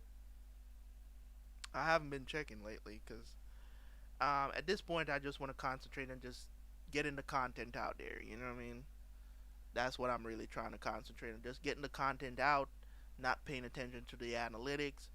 I'm just trying to get the content out. Just watch the shows, enjoy myself. Um, you know. So I know a lot of people is, they're not gonna watch. they're not. They're not gonna watch this live stream, so they're not gonna know what's going on or why there was no reactions today. so, so yeah, man. So tomorrow, you guys. I mean, those who watch my read throughs on the channel, Berserk is gonna be out tomorrow. There will be no Ippo. I'm gonna try to get Ippo done tomorrow, so it and try to get it out for Monday along with Monster. But I didn't do any recordings today because I what I usually do is record Berserk on Thursday and then Ippo on Friday, so I have both of them ready for Sunday. But yeah, that wasn't happening. Not this week. So Thursday and Friday was just a bust. I woke up way too late in the day. I just felt kind of burnt. So yeah, I'll be back on it. You guys already know that I'll be back on it. Stuff has been coming out late. This week was kind of hectic for me, so I tried to kind of get stuff out. And I know, you know, um, I'm going to get to consistency when it comes on to the day stuff is supposed to come out. I am going to get there. I'm still trying to work around some other stuff that is not that you don't see on the schedule to correlate with the schedule of the channel. Still working around that stuff. That's why you see that sometimes stuff will come out the day after they're supposed to come out. Like I think Slam Dunk came out on Wednesday this week. Um, yeah, and Monster came out on Tuesday. I think something like that. Like they're coming out the day after because um, I'm supposed to. I know when I'm supposed to record them. It's just that stuff keep coming up because it's the end of the year. As I said before, my family gets extremely busy this time of year. Not only just for not only just for me, but everybody in my family is really busy this time of year. Um, because we celebrate Christmas in a very big way. Early access black sales. Um, yeah, there's no extra episodes of black sales. There was supposed to be a black sales for today, episode 5. Episode 5? No, episode 7, right? Yeah, episode 7 was supposed to come out today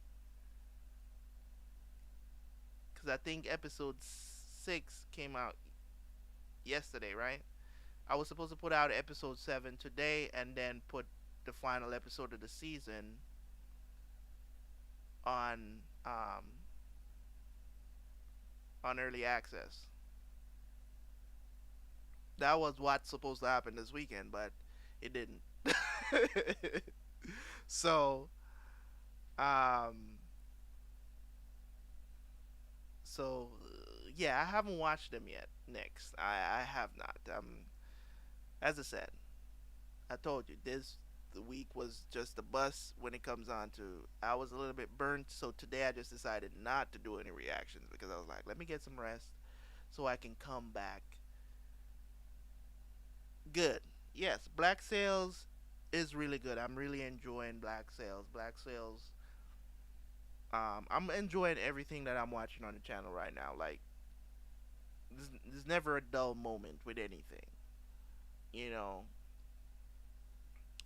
there's never a dull moment. Like, I would have never believed that simultaneously I could be watching so many things that I enjoy.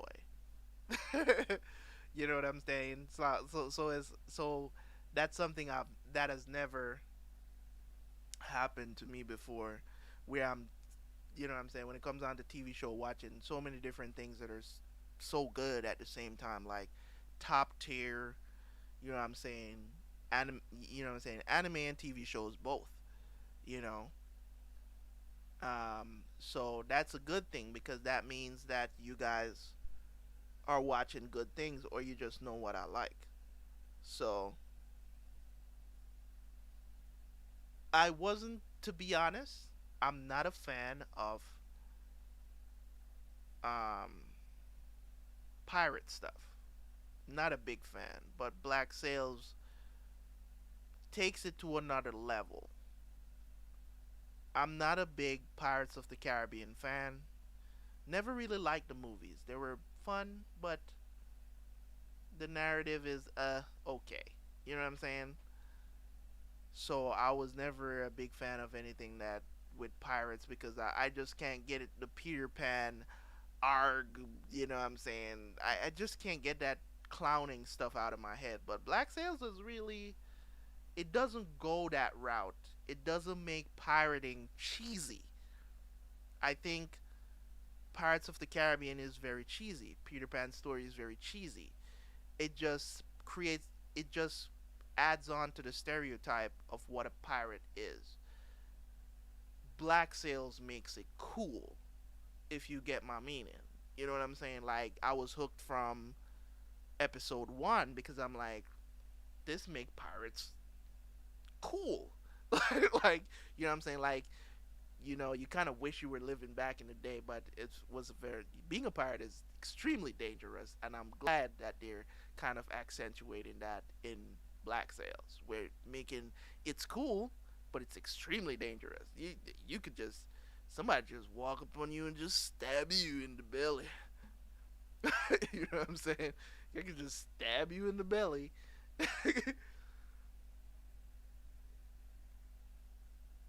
You know, and yeah. So Black Sails does make, you know, it makes pirating cool. So they don't have the stereotypes of a pirate saying "arg" and all of this other stupid shit that they be, you know, the stereotypes of pirating that they've created over the years. So I really do appreciate that. You know, it's just, it's ships and, you know, this the stuff about ship. Even the thing that somebody pointed out the other day of how authentic they're staying to what usually happens, like the way how they were measuring speed in the show. I didn't know about that. I knew they were measuring the speed, but I didn't know that was actually something they did back in real day. I don't know nothing about maritime physics or whatever.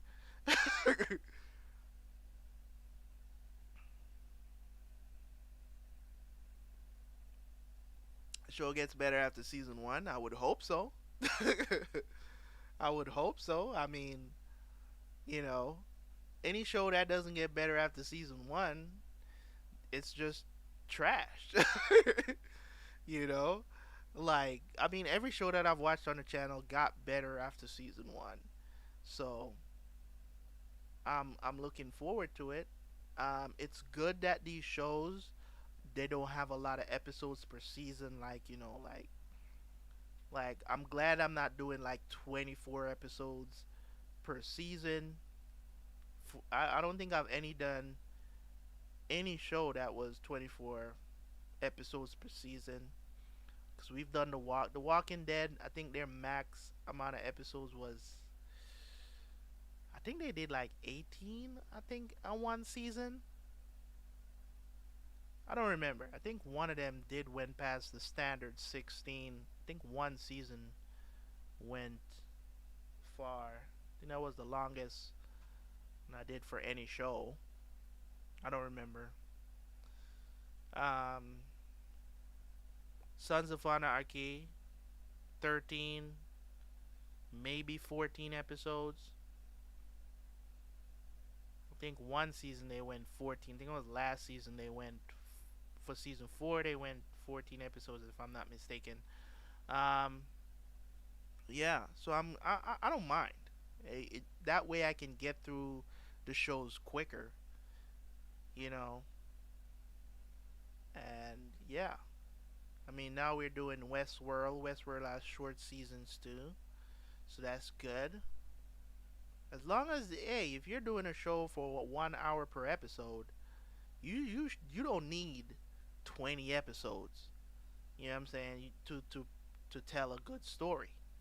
You don't. And so many shows is proven to do that when you're doing 1 hour episode, 1 hour 5 minute, 1 hour 10 minutes. Game of Thrones, you just don't need it. You know. So yeah, yeah, man. So yeah, I am finished. Hope you guys enjoyed the stream. This stream will be up. I know people are probably gonna come on and be like, he didn't play The Walking Dead. What happened? You know. Yeah.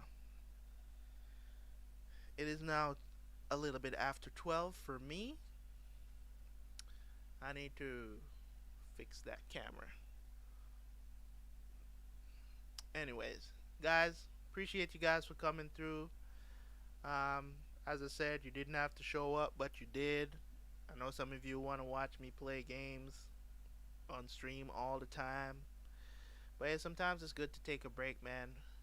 Reset. Reset. And I also asked you guys to tell me how the mic sounds on stream. And nobody said anything unless I missed it. I'm checking it. Checking the chat because I know none of y'all said nothing about the mic.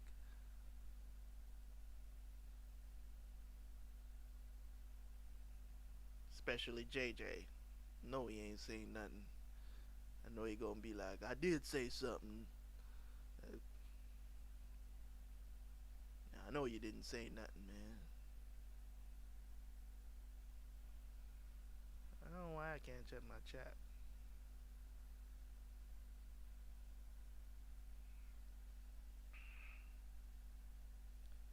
It's all cool, man. I'll catch y'all for the reactions next week. I'm gonna try to make sure that everything is on time for next week because we're going into to Christmas weekend.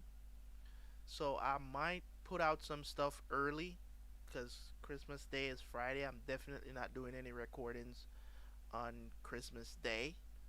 So I'm gonna try to grind out as much as possible so stuff can be there for the weekend.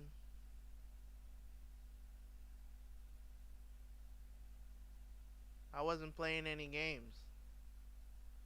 Telecot.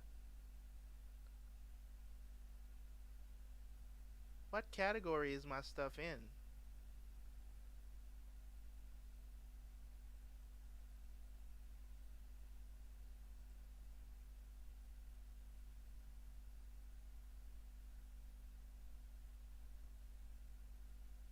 On Twitch? Family friendly? What is my... I don't even know. What's on your mind? Uh, I don't know. I'm still trying to figure out my way around Twitch, to be honest.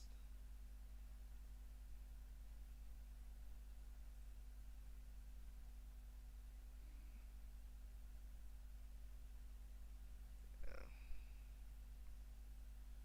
Bye guys. Bye guys. Are you a member on the channel, Telecom? Or are you just on Twitch? Like, are you a subscriber of my channel?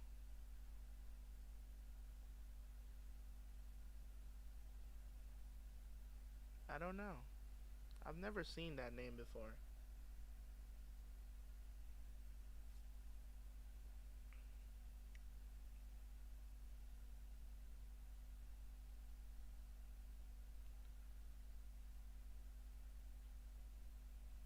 I'll catch you guys later. Thanks for the advice, man. I appreciate it. I'll make sure that if I usually do for the games, I usually um if I'm playing a game, I usually put the game that I'm playing.